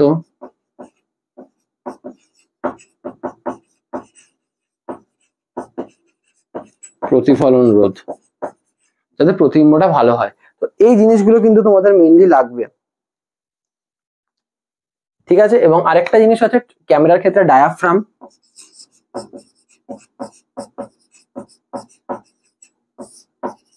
এই ডায়াফ্রামটা কি করে, ডায়াফ্রামটা হলো আমাদের চোখে যেমন আইরিশটা করে না, যে চোখে কতটা আলো প্রবেশ করবে, ওই ডায়াফ্রামও কিন্তু অনেকটা ওই কাজটাই করে থাকে। ঠিক আছে, মানে শুধুমাত্র ক্যামেরায় কতটা আলো প্রবেশ করে, মানে যেটাকে আমরা বলি অ্যাপারচার, যে অ্যাপারচারটা বড় কর অ্যাপারচারটা ছোট কর ছবি তোলার সময়, সেই অ্যাপারচারের গল্পটা কিন্তু এই ডায়াফ্রাম থেকেই আসে। আলোর প্রবেশ, আলোর কতটা প্রবেশ হবে, অনেকটা আমাদের চোখের আইরিশের মতো। তো এইগুলো ক্যামেরার ক্ষেত্রে কিছু বেসিক জিনিস, যে জিনিসগুলোর কাজ আমি বলবো তোমরা মনে রেখে দাও, তোমাদের জন্য ভালো। ঠিক আছে, আর এখানে কিছু বলার নেই। ঠিক আছে, ক্যামেরা, লেন্স, চোখ ইত্যাদি ইত্যাদি জিনিস হয়ে গেল। এবার একটা টপিক, সেটা হলো আমাদের খুব ছোট্টভাবে একটা টপিক আমরা দেখে নেবো, সেটা হলো বিচ্ছুরণ। বিচ্ছুরণে কি কি পার্ট ইম্পর্টেন্ট? প্রথমত বিচ্ছুরণ ঘটনাটা কি? বিচ্ছুরণ হলো একটা বহুবর্ণী আলো কোনো প্রতিসারক মাধ্যমের মধ্যে দিয়ে যাওয়ার সময় তার উপাদান মৌলিক বর্ণে বিশ্লিষ্ট হয়ে যাওয়ার ঘটনা। মানে সাদা আলো আসলো, এসে 7টা রঙে ভাগ হয়ে গেল। একটা প্রিজমের মধ্যে, যখন প্রিজমের মধ্যে সাদা আলোটা পড়ে, ও যাওয়ার কথা এরকম এই 7টা বর্ণে ভাগ, 4 5 6 7, 3 4 5 6 7। তো এই যে নিচ থেকে যদি শুরু করি, বে নি আ স ও ক লা, বেনিয়া সহ কলা, সাদা আলো পড়লো। তাহলে কি হলো, এখানে সাদা আলো তার উপাদান বর্ণে বিশ্লিষ্ট হয়ে গেল। এটাই বিচ্ছুরণ। যে কোনো বহুবর্ণী যৌগিক আলো, বলছি চাইলে ডেফিনিশন লিখে নিতে পারো, কোনো বহুবর্ণী যৌগিক আলো কোনো প্রতিসারক মাধ্যমের সাপেক্ষে তার উপাদান মৌলিক বর্ণগুলিতে বিশ্লিষ্ট হয়ে যাওয়ার ঘটনাকে বিচ্ছুরণ বলে, যেন বিচ্ছিন্ন হয়ে গেল, ভেঙে গেল, এটাই বিচ্ছুরণ। ডেফিনেশনটা ইম্পর্টেন্ট। তো সংজ্ঞা যেটা আমি বলে দিলাম, সংজ্ঞাটা পড়তে হবে ভালো করে। আচ্ছা স্যার সংজ্ঞা ছাড়া আর কিছু পড়তে হবে? হ্যাঁ বাবা, সংজ্ঞা ছাড়া আরো দু একটা জিনিস পড়তে হবে, সেটা হলো বিচ্ছুরণের কারণ। খুব ভাইটাল প্রশ্ন, কেন বিচ্ছুরণটা হয়? বিচ্ছুরণের কারণটা ভালো করে বুঝে নাও, তাই তোমরা লিখতে পারো। বিচ্ছুরণের কারণটা হলো শূন্যস্থানে সব আলো সমান বেগে চলে। ঠিক আছে, শূন্যস্থানে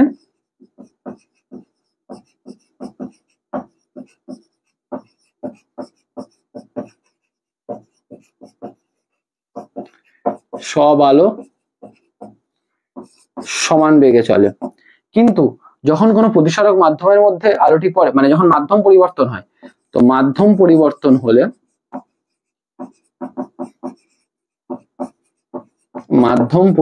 হলে কি হয়, মাধ্যম পরিবর্তন হলে ওই আলোগুলোর প্রত্যেকটি আলোর প্রতিসরাঙ্ক আলাদা। মাথায় রাখবে, মাধ্যম পরিবর্তন হলে ভিন্ন প্রতিসরাঙ্ক বিশিষ্ট আলোর রশ্মিগুলি ভিন্ন প্রতিসরাঙ্ক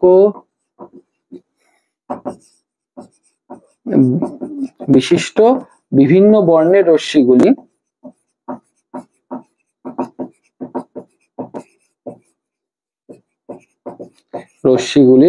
বেগ ভিন্ন হয়ে পড়ে। এটাই সব থেকে ভাইটাল লাইন, বেগ ভিন্ন হয়ে পড়ে। কি হচ্ছে, আজকে তোমার প্রত্যেকটা আলোর, এই যে আমরা বেনিয়া সহকলা বলছি, সাদা, এই বেনিয়া সহকলায় তৈরি। আমরা যখন প্রতিসরাঙ্ক পড়েছি তখনই বলেছি যে প্রত্যেকটা বর্ণ বিশেষে প্রতিসরাঙ্ক আলাদা হয়। তো যত তুমি মনে রাখবে বেগুনি থেকে লালের দিকে যাবে, তোমার মিউ তত, মনে রাখবে বেগুনি থেকে লালের দিকে গেলে মিউ তত কমে যায়। তার মানে প্রত্যেকটা মিউ আলাদা আলাদা, প্রত্যেকটা প্রতিসরাঙ্ক আলাদা আলাদা। আচ্ছা, প্রতিসরাঙ্ক যদি আলাদা আলাদা হয়ে গেল, তো আমরা জানি সাইন আই, নিজেরাই বলো না, মানে ওটা ছেড়ে দাও, মিউ সমানুপাতিক 1/v। তো মিউ আলাদা হয়ে গেলে ভি আলাদা হয়ে যাবে অবশ্যই। মিউ যেহেতু এখানে কম, তার মানে এখান থেকে এখানে গেলে বেগ কিন্তু বাড়ে, তাই জন্য লালের বেগ সর্বোচ্চ, এটা তোমরা এখান থেকে মাথায় রাখতে পারো। আচ্ছা, তো এবার যখন বেগটা আলাদা আলাদা হয়ে যাচ্ছে, তখন সবাই আলাদা কোণে বেঁকে যাচ্ছে, কেউ বেশি বেঁকছে, কেউ কম বেঁকছে। তো যখন আলাদা আলাদা কোণে বেঁকে যাচ্ছে, তখন সবাইকে আলাদা দেখা যাচ্ছে। একসাথে চললে তো আলাদা দেখা যেত না। তার মানে বেগের তারতম্য, মানে এটাই মেন লাইন, যে মাধ্যম পরিবর্তন হলে ভিন্ন প্রতিসরাঙ্ক বিশিষ্ট বিভিন্ন বর্ণের রশ্মিগুলির বেগ ভিন্ন হয়ে পড়ে, ফলে তাদের প্রতিসরণ কোণ ভিন্ন হয়, ফলে তাদের প্রতিসরণ কোণ ভিন্ন হয় ও তারা ভেঙে যায়। এই ঘটনাটাকেই বিচ্ছুরণ বলে, এবং এটাই কিন্তু বিচ্ছুরণের মেন কারণ। খুব ইম্পর্টেন্ট জায়গা, অতি অবশ্যই কিন্তু তোমরা সকলে মাথায় রেখো, ঠিক আছে? তবে এটা কিন্তু তোমার শুধুমাত্র মানে বিচ্ছুরণের ক্ষেত্রে আমি বলতে পারি যে প্রিজমের ক্ষেত্রে হয়। যদি একটা আয়তাকার কাচের স্ল্যাব থাকে, সেখানে কিন্তু বিচ্ছুরণ হয় না। তার কারণ হলো এই দুটো তল সমান্তরাল, এই তলে আলো পড়লে যদিও বিচ্ছুরণ হয়ও, এইখানে পড়ার সময় আবার সবাই অলমোস্ট জুড়ে গিয়ে বেরোয়। মানে কেন, কি ব্যাপারটা কি, দেখো, আয়তাকার কাচের স্ল্যাবে একটা তল যতটা বেঁকায়, অন্য তল অপর দিকে ততটাই বেঁকায়। তার মানে এই যতটা ভাঙছে ততটাই জুড়ে দিচ্ছে অন্যদিকে। বা আরেকটা ভাবে এটাকে এক্সপ্লেন করা যায়, তুমি একটা আয়তাকার কাচের স্ল্যাবকে দুটো প্রিজমের সমষ্টি বলে মনে করতে পারো। এই প্রিজম যখন ভাঙবে, এই প্রিজম তখন জুড়ে দেবে। তাই জন্য প্রিজমে কিন্তু বিচ্ছুরণ হয়, আয়তাকার কাচের স্ল্যাবে হয় না। এক্সপ্লেন করে দিলাম, মাথায় রেখো। তুমি এটাও বলতে পারো যে আয়তাকার কাচের স্ল্যাবকে দুটো প্রিজমের সমষ্টি রূপে মনে করলে একটি প্রিজম আলোটাকে ভেঙে দিলে অপর প্রিজম আলোটাকে জুড়ে দেয়, তো তখন আমাদের প্রতিসরণটা হয় না, মানে ভেঙে যায় না। বা আমরা এটাও বলতে পারি একটি তল যতটা বেঁকায়, অপর তলটি তার বিপরীত দিকে বেঁকায়, তাই জন্য এইদিকে আলোটি ভাঙলো, পরে আবার আলোটি জুড়ে যায়। ইম্পর্টেন্ট। আচ্ছা, প্রিজমের ক্ষেত্রে আলো ভাঙার ক্ষেত্রে মনে রাখবে, প্রথম তলের ক্ষেত্রে কিন্তু প্রতিসরণ এবং বিচ্ছুরণ দুটোই হচ্ছে। অনেক বইতে দেখে ভুল দেওয়া থাকে যে এখানে গিয়ে ভাঙছে, একদমই না, এখানে ভাঙছে। প্রতিসরণ প্লাস বিচ্ছুরণ দুটোই হচ্ছে, এবং এই পার্টটাই কিন্তু শুধুমাত্র প্রতিসরণ হচ্ছে, শুধুমাত্র আলো বেঁকছে, আর বিচ্ছুরণ হওয়ার কিন্তু আর কিছু নেই। আচ্ছা, এইখানে একটা মাথায় রাখো, দেখো বেগুনি সব থেকে বেশি বেড়ে গেছে, আমরা চ্যুতির হিসাবে বেনিয়া সহকলা আবার লিখি, বেনিয়া সহকলা, বেগুনি, নীল, আসমানি, সবুজ, হলুদ, কমলা, লাল। এখানে তুমি যদি এই দিকে দাও, তোমার চ্যুতি কমছে, কারণ দেখো লাল অনেক কাছে রশ্মিটার, যদি প্রিজম না থাকতো। বেগুনি অনেক বেশি বেড়ে গেছে, মানে বেগুনির চ্যুতি সর্বোচ্চ। ইম্পর্টেন্ট লাইন, যে তোমার দিল লাল আর বেগুনি, কার চ্যুতি বেশি? বেগুনির চ্যুতি। বেগুনি সব থেকে নিচে নেমে গেছে, বেগুনির চ্যুতি বেশি, বেগুনির চ্যুতি সর্বোচ্চ, মানে, এবং লালের চ্যুতি সর্বনিম্ন। আমি তাই জন্য এটা দিয়ে দিলাম। এই জিনিসগুলো কিন্তু খুব দেখবে তোমাদের কাজে লাগবে, তোমরা তো এগুলো ছবি তুলে রাখো বা নিজে মাথায় রাখো, তোমাদের খুব গুরুত্বপূর্ণ জিনিস হতে চলেছে এই জিনিসগুলো, ঠিক আছে? এইটা একটা গুরুত্বপূর্ণ জায়গা আমাদের এই পোর্শনে, যেটা আমাদের লাগতে পারে, ঠিক আছে? আচ্ছা, আর এই যে 7টা বর্ণ হচ্ছে, 7টা বর্ণকে একত্রে কিন্তু আমরা বলে থাকি বর্ণালী, সাদা আলোর বর্ণালী। এবং এই বর্ণালীর একটা প্রাকৃতিক উদাহরণ অনেক সময় জিজ্ঞেস করে নেয়, তখন তোমরা কি বলবে? সাদা আলো 7টা ভাঙে ভেঙে যাচ্ছে, তখন আমরা সেটাকে বলি রামধনু। অনেক সময় প্রশ্ন করে, রামধনুর সময় লেন্স, মানে লেন্স হিসাবে কি কাজ করে, মানে লেন্স না, প্রিজম হিসাবে কি কাজ করে? যে কে ভাঙছে, তখন বলতে হবে বৃষ্টির পরে যে জলবিন্দু থাকে তারা ভাঙছে। তো সূর্য একদিকে থাকে, রামধনু আরেকদিকে থাকে, জলবিন্দুর মধ্যে দিয়ে আলোর প্রতিসরণ হয়ে পুরো রামধনুটা তৈরি হয়। মাথায় রেখে দেবে। এই ক্ষেত্রে প্রিজমের কাজটা কে করে? জলবিন্দু। রামধনুর সিলেবাসটা মানে রামধনুর ব্যাপারে ডিটেল আগে ক্লাস 12-এ ছিল, এখন তো সবই বাদ দিয়ে দিচ্ছে, পারলে কোনদিন বই বাদ দিয়ে দেবে। যাই হোক, তো এটা ইম্পর্টেন্ট জিনিস, মাথায় রেখো যেগুলো এখানে লেখা আছে। বিচ্ছুরণের ক্ষেত্রে, বিচ্ছুরণের ক্ষেত্রে আর কিছু আলাদা করে বলার নেই, যা যা দরকার ছিল আমি তোমাদের বিচ্ছুরণের ক্ষেত্রে কিন্তু বলে দিয়েছি, এই জানলেই এনাফ। আরেকটা জিনিস আছে, বর্ণের ব্যাপার আছে এখানে, কোন জিনিসের বর্ণ কি, ঠিক আছে? তো বিচ্ছুরণ, এটা হেডিংটাই মুছে দিই। বিভিন্ন জিনিসের বর্ণ তো বিভিন্ন হয়। বর্ণের ক্ষেত্রে মনে রাখবে, কোন অস্বচ্ছ বস্তু, অস্বচ্ছ বস্তু মানে কি, যার মধ্যে দিয়ে আলো যেতে পারে না। অস্বচ্ছ বস্তুর ক্ষেত্রে মানে ধরো, এই যে ধরো আমার জামাটা, এর মধ্যে দিয়ে কিন্তু আলো যেতে পারছে না, এটা নীল লাগছে। তো অস্বচ্ছ বস্তুর ক্ষেত্রে ওর বর্ণটা কি হয়? যে আলো প্রতিফলিত করে সেটাই ওর বর্ণ। মানে ওর উপর তো, ওর মধ্যে যেতে পারে না, তো ওর মধ্যে দিয়ে যেতে পারে না। এটা ধরো রেড কালারের একটা বস্তু, হোয়াইট লাইট পড়লো, ও কিন্তু শুধু রেডকেই প্রতিফলিত করবে, তোমার চোখে শুধু লাল আলোই আসবে, তুমি এটাকে লালই দেখবে। তো তাহলে স্যার হোয়াইটের যে বাকি কালার গুলো কি হলো? ওগুলো সব মানে blue, green, yellow, orange, red, violet, indigo সব অ্যাবজর্ব করে নিয়েছে। তার মানে যে আলো প্রতিফলিত করে, বাকি শোষণ করে নেয়, তাই জন্য ওই আলোগুলোকে আর দেখাই যায় না। বুঝতে পারলে? এভাবে অস্বচ্ছ বস্তুর রং হয়। তার মানে নীল দেখছো মানে কি, আলো পড়ছে, আলো পড়ার মধ্যে শুধু নীল আলোটাই প্রতিফলিত হচ্ছে তোমার চোখে, বাকি সবই শোষণ করে নিচ্ছে। এইভাবে অস্বচ্ছ বস্তুর আমরা রং দেখতে পারি। আর স্বচ্ছ বস্তু মানে, স্বচ্ছ বস্তুর রং কি করে দেখবো? স্বচ্ছ বস্তু মানে ধরো আমরা দেখি না একটা নীল কালারের লেন্স, মানে যার মধ্যে দিয়ে আলো যেতে পারে। এদের ক্ষেত্রে কি, যে আলোটা প্রতিসৃত হয়, কারণ ওর মধ্যে দিয়ে আবার আলো যেতে পারছে, যে আলো বা যে বর্ণের আলো প্রতিসৃত হয় সেটাই ওর রং।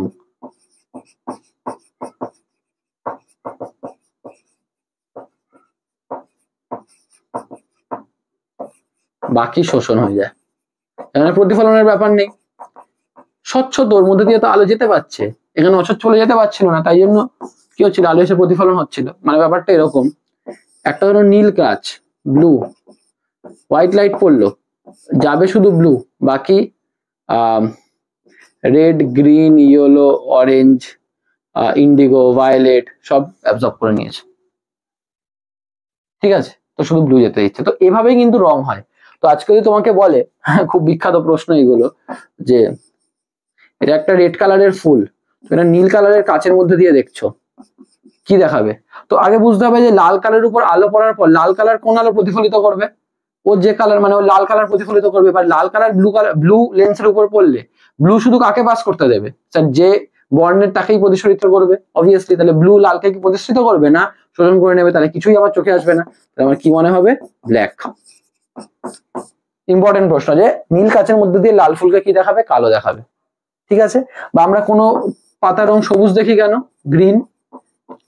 এর কারণটা হলো সাদা আলো পড়ে কিন্তু প্রতিফলিত শুধু গ্রিন আলোটাই হয়, বাকি সব কটা বর্ণই আমাদের এখানে শোষিত হয়ে যায়। ব্যাস, এইভাবে তোমরা বললেই কিন্তু এই পার্টটার উত্তর হয়ে যাবে, ঠিক আছে?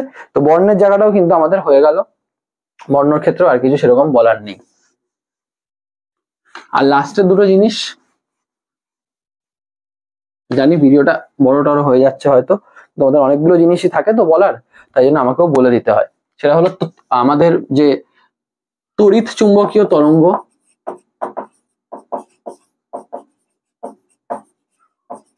এই যে আলো কিন্তু এক প্রকারের তড়িৎ চুম্বকীয় তরঙ্গ। এর ব্যাপারে কিছু জিনিস একটু জেনে রাখতে হবে, যে শূন্যস্থানে ওর যে বেগ, এটা হলো 3 × 10⁸ মিটার পার সেকেন্ড, ঠিক আছে? এখানে একটা জিনিস আছে, সেটাকে বলে আমাদের ল্যামডা, সেটাকে বলে তরঙ্গ দৈর্ঘ্য। ডেফিনেশনস লাগবে না, একটা হয় এফ, সেটাকে আমরা বলি কম্পাঙ্ক। একটা সূত্র আছে, জেনে রাখতে পারো, সি = এফ ল্যামডা। কম্পাঙ্ক আর তরঙ্গ দৈর্ঘ্য গুণ করলে তোমরা তরঙ্গের বেগ পেয়ে যাবে, ঠিক আছে? সি = এফ ল্যামডা, বা কেউ কেউ বলে ভি = মানে তরঙ্গের বেগ তো সবসময় সি হবে না, এটা শূন্য স্থানে শুধু, অন্য কোনো মাধ্যমে গেলে আমরা জানি ওর বেগ পরিবর্তন হয়ে যায়।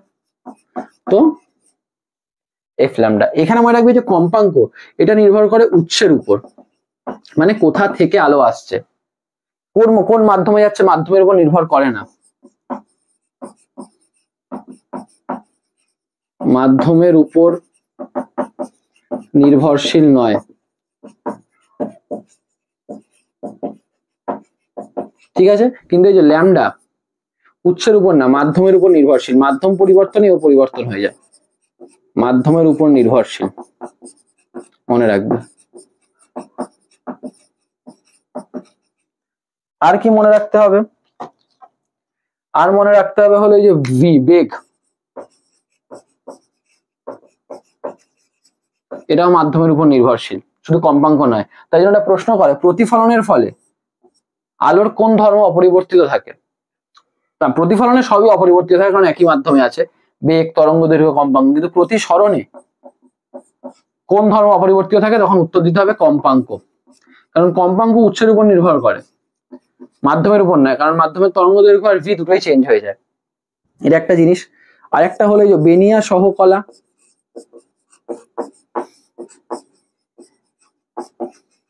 এই বেনিয়া সহকলার ক্ষেত্রে মনে রাখবে এইদিকে গেলে তরঙ্গ দৈর্ঘ্য বাড়ে, তো এইদিকে গেলে কিন্তু কম্পাঙ্ক কমে। লাল আলোর কম্পাঙ্ক সব থেকে কম, বেগুনি আলোর কম্পাঙ্ক সব থেকে বেশি। তরঙ্গ দৈর্ঘ্য আবার লাল আলোর সব থেকে বেশি, বেগুনি সব থেকে কম। ইম্পর্টেন্ট রেজাল্ট, তোমাদের অতি অবশ্যই মনে রাখতে হবে, তোমাদের খুব কাজে লাগবে কিন্তু এই রেজাল্ট। ঠিক আছে, এই আমাদের তড়িৎচুম্বকীয় তরঙ্গতে আলোর ব্যাপারে আমাদের ডিসকাশন, মানে আলোর ব্যাপারটা বা যে যে জায়গাগুলো আমাদের লাগে সেই জিনিসগুলো আমাদের এখানে জানতে হয়। আচ্ছা, এখানে তড়িৎচুম্বকীয় তরঙ্গের মধ্যে আরো একটা জিনিস আছে, এটাই মুছে দিচ্ছি। তো স্টুডেন্টস মোটামুটি বুঝতে পারলে যে আমাদের এইদিকে কিন্তু যত আমরা তড়িৎচুম্বকীয় তরঙ্গের এই দিকটা যাই, তত কিন্তু আমাদের তরঙ্গ দৈর্ঘ্য বৃদ্ধি পায়, এটা মাথায় রাখতে হবে। এবার এই জায়গা থেকে আরেকটা জিনিস মাথায় রাখতে হবে, সেটা কি? সেটা হলো তোমাদের যে এই যে তিনটে রশ্মি দেখছো, গামা রশ্মি, এক্স রশ্মি আর ইউভি রে বা অতিবেগুনি রশ্মি, এদের তিনজনের ব্যবহার আর ক্ষতিকারক প্রভাব, এই তিনটে জিনিস মনে রাখতে হবে। এদের তিনজনেরই, আর কারণ নয় কিন্তু। খুব ইম্পর্টেন্ট প্রশ্ন, একটা দুটো ব্যবহার বা ক্ষতিকারক প্রভাব চলে আসে, ব্যবহার এবং ক্ষতিকারক প্রভাব, তোমাদের এটা মনে রাখতে হবে। আমার কাছে অবভিয়াসলি বই আছে, আমি তোমাদের সেখান থেকে তোমাদের বলে দিচ্ছি, বাট ব্যাপারটা এটা তোমাদের মনে রাখার বিষয় যে ধরো আমাদের অতিবেগুনি রশ্মির আমরা ব্যবহার হিসাবে কি বলতে পারি, যে আণবিক গঠন সংক্রান্ত কাজে অতিবেগুনি রশ্মি ব্যবহার হয়। ঠিক আছে, এবং ক্ষতিকারক প্রভাব হলো চোখের রেটিনাকে নষ্ট করে দেয়, ফলে দৃষ্টিশক্তি হারিয়ে যায়, এবং শরীরের উপর পড়লে ক্যান্সারের সম্ভাবনাও বাড়ে। অবভিয়াসলি আমি জিনিসগুলো লিখছি না এখন, লিখলে আরো এমনি ভিডিও বড় হয়ে গেছে, আরো ইলাবোরেট আরো বড় হয়ে যাবে। তুমি জানো এগুলো তোমাকে পড়তে হবে, আমি তোমায় বলে দিচ্ছি, এটা কিন্তু মাথায় রাখতে হবে। এটা অতিবেগুনি রশ্মির জন্য। এক্স রশ্মির জন্য ব্যাপারটা কি? চিকিৎসা ক্ষেত্রে তুমি জানো এক্স রে তো সবাই করে, যে শরীরের কোনো ভাঙা হাড় নির্ধারণ করার জন্য যে আদৌ ওখানে ফ্র্যাকচার হয়েছে কিনা, তার জন্য এক্স রশ্মি ব্যবহার হয়। রেডিওথেরাপিতে ব্যবহৃত হয় কেলাসের গঠন সৃষ্টিতে। যদি আমি সায়েন্সের পারপাসে বলি প্রপার, যে কোনো কেলাস বা ক্রিস্টালকে কিরকম দেখতে তার গঠন জানতে এক্স রশ্মি ব্যবহার করা হয়। এক্স রশ্মি ক্ষতিকারক প্রভাব কি? মানবদেহে যদি বেশিক্ষণ এক্স রশ্মি পড়ে তাহলে কিন্তু রক্তের শ্বেতকণিকা নষ্ট হয়ে যায়, মানে যেটাকে আমরা বলি ডাব্লিউবিসি, হোয়াইট ব্লাড কর্পাসেলস, তো এটা নষ্ট হয়ে যায়, এটা এক্স রশ্মির ক্ষেত্রে। এবং গামা রশ্মির ব্যবহার কি? গামা রশ্মি হলো রেডিওথেরাপিতে ক্যান্সার চিকিৎসায়। তোমাদের যদি কারোর পরিচিত থাকে, কারো ক্যান্সার পেশেন্ট বা কিছু, তাদেরকে রে নিতে হয়, ওই রেতে কিন্তু তাদেরকে গামা রেই দেওয়া হয়। ঠিক আছে, তো এটা গামারের ব্যবহার। এবং মানবদেহের জীবন্ত কোষকে ধ্বংস করে দেয়, তো অবভিয়াসলি এর ফলে বুঝতে পারছো ক্যান্সার ইত্যাদি বিভিন্ন রোগের মানে রোগের এফেক্ট হওয়ার চান্সেস আরো বেড়ে যায়। তো এই মোটামুটি ব্যবহার ক্ষতিকর প্রভাব একটা দুটো করে মাথায় রাখবে, খুবই ইম্পর্টেন্ট। এবং এরপরে এই তড়িৎচুম্বকীয় তরঙ্গের সিরিজটার পরে, আচ্ছা আরেকটা জিনিস আমি বলে দিই জাস্ট, এখানে আমাদের যেমন এদিকে গেলে তরঙ্গ দৈর্ঘ্য বাড়ে, তেমনই কিন্তু মনে রাখবে এইদিকে গেলে পরপর পরপর আমাদের যে কম্পাঙ্কটা কিন্তু কমে, কারণ V is equals two lambda F. মানে তড়িৎচুম্বকীয় তরঙ্গের আমি যদি সি লিখে দিই শূন্যস্থানে, তরঙ্গ দৈর্ঘ্য আর কম্পাঙ্কের কিন্তু দেখো, যেহেতু শূন্যস্থান আলোর বেগটা ফিক্স, তার মানে তরঙ্গ দৈর্ঘ্য বাড়লে কম্পাঙ্ককে কমতেই হবে। তো এটার মাথায় থাকে এদিকে গেলে কম্পাঙ্ক আগের থেকে কমে যায়, আর তরঙ্গ দৈর্ঘ্য আগের থেকে বেড়ে যায়, এটা মাথায় রাখবে। তো এরপর লাস্ট আমাদের যে জিনিসটা বাকি রয়ে গেল, মোটামুটি সবই অলমোস্ট আমাদের হয়ে গেছে। লাস্ট জিনিস সেটা হলো আমাদের বিক্ষেপণ। বিক্ষেপণ পড়ে আমরা ডাইরেক্ট আমাদের সাজেশন টাইপ কোয়েশ্চেন্স গুলোতে চলে যাবো। জানি অনেকক্ষণ চললো, কিন্তু আর জাস্ট লাস্ট জিনিস বিক্ষেপণ।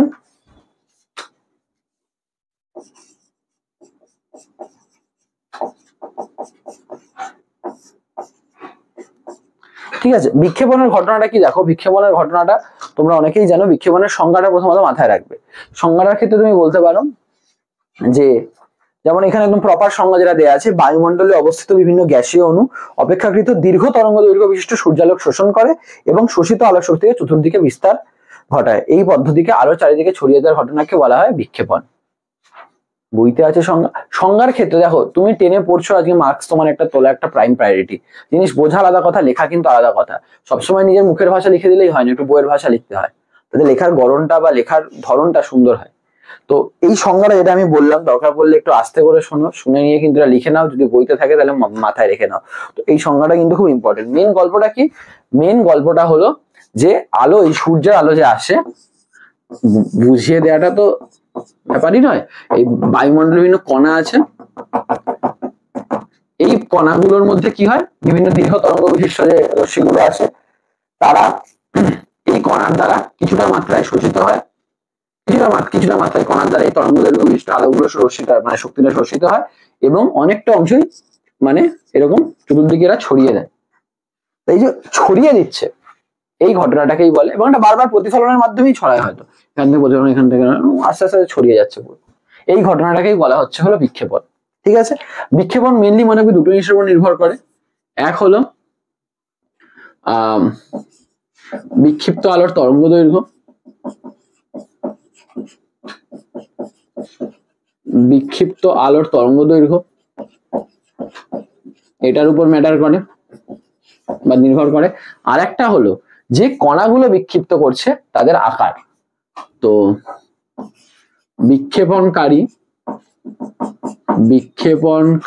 কণার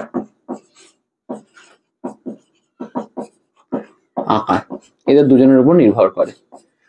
প্রথমত ফার্স্ট জিনিসটার ক্ষেত্রে আমি নির্ভরশীলতাটা বলি, সেকেন্ড জিনিসটা অতটা তোমাদের ইম্পর্টেন্ট নয়, তো আমি বলে দেবো। ফার্স্ট জিনিসটার ক্ষেত্রে হলো বিক্ষিপ্ত আলোর তরঙ্গ দৈর্ঘ্যের উপর কিরকম। এখানে একটা আছে রেয়ালের সূত্র, পরীক্ষায় আসে, যেন মাথায় থাকতে হয়, এটা তোমাদের কিন্তু মাথায় রাখতে হবে। রেয়ালের সূত্র, রেয়ালের সূত্র কি বলা হয়? রেয়ালের সূত্রে বলা হয় যে বিক্ষিপ্ত আলোর তীব্রতা তার তরঙ্গ দৈর্ঘ্যের চতুর্থ ঘাতের ব্যস্তানুপাতিক। লিখছি না আমি আর, বিক্ষিপ্ত আলোর তীব্রতা তার তরঙ্গ দৈর্ঘ্যের চতুর্থ ঘাতের ব্যস্তানুপাতিক। আই মানে তীব্রতাটাকে বোঝাচ্ছে, তার মানে যার তরঙ্গ দৈর্ঘ্য যত বেশি তার বিক্ষেপণ তত কম হবে। স্বাভাবিক, খুব ফিজিক্যালি বোঝানো যায়। ধরো যার তরঙ্গ দৈর্ঘ্য বেশি, না তরঙ্গ দৈর্ঘ্য বেশি মানে মনে রাখবে তার বেগও বেশি।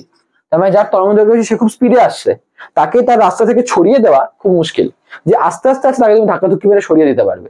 বায়ুমণ্ডলের কণাগুলো তাই, খুব স্পিডে আসা তরঙ্গ দৈর্ঘ্যকে ধাক্কা মেরে সরাতে পারে না, কিন্তু আস্তে আস্তে আস্তে তাকে ধাক্কা মেরে সরিয়ে দিচ্ছে। তাই জন্য তরঙ্গ দৈর্ঘ্য বাড়লে বিক্ষিপ্ত আলোর তীব্রতা কমে যায়। এটা কিন্তু রেলের সূত্র লিখতে দেয়, এটা মাথায় থাকে যেন। এবং এই প্রসঙ্গেই কিন্তু আমরা বলতে পারি আকাশের রং নীল, তার কারণ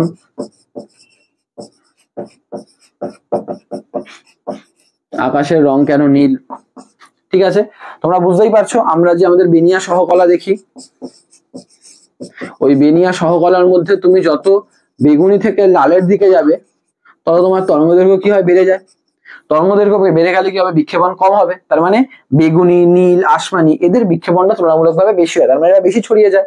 এবার এই বেগুনি, নীল, আসমানির মধ্যে আমাদের চোখটা নীল আলোর জন্য বেশি সংবেদনশীল, তাই জন্য আমরা আকাশকে নীল দেখি। ইম্পর্টেন্ট প্রশ্ন। তারপর চাঁদের আকাশ কেন কালো লাগে, এখান থেকে উত্তর দেওয়া যায়। চাঁদের আকাশ কালো লাগার কারণ অনেকে হয়তো জানো, আমি জাস্ট ইম্পর্টেন্ট জায়গাগুলো বলছি, যেগুলো তোমাদের পড়ে যেতে হবে। চাঁদের আকাশ কেন কালো লাগে, কারণ চাঁদে কোনো বায়ুমণ্ডল নেই। তো বায়ুমণ্ডল না থাকার জন্য কি হয়, সূর্যের আলোটাকে এরকম কেউ বিক্ষেপণ করতে পারে না। তাই জন্য কি হয়, যদি চাঁদের আকাশ থেকে সূর্যকে দেখা যায়, তো দেখা যাবে শুধু সূর্য দেখা যাবে, বাকি পুরো আকাশটাই কালো, কারণ ওটা বিক্ষেপণ হয় না, শুধু সূর্য থেকে ডাইরেক্ট আলো আসছে, অতটুকুই। ঠিক আছে, এই দুটো জিনিস কিন্তু ইম্পর্টেন্ট। বা তোমাদের আরো একটা জিনিস হলো যে সূর্য উদয় বা অস্ত হওয়ার সময় সূর্যকে লাল কেন দেখায়। ঠিক আছে, বা আমি বলতে পারি সূর্যের রক্তিমা, একটু ভালো বাংলা যদি ব্যবহার করা যায়, সূর্যের রক্তিমা উষা এবং গোধূলিতে, উষা ও গোধূলিতে।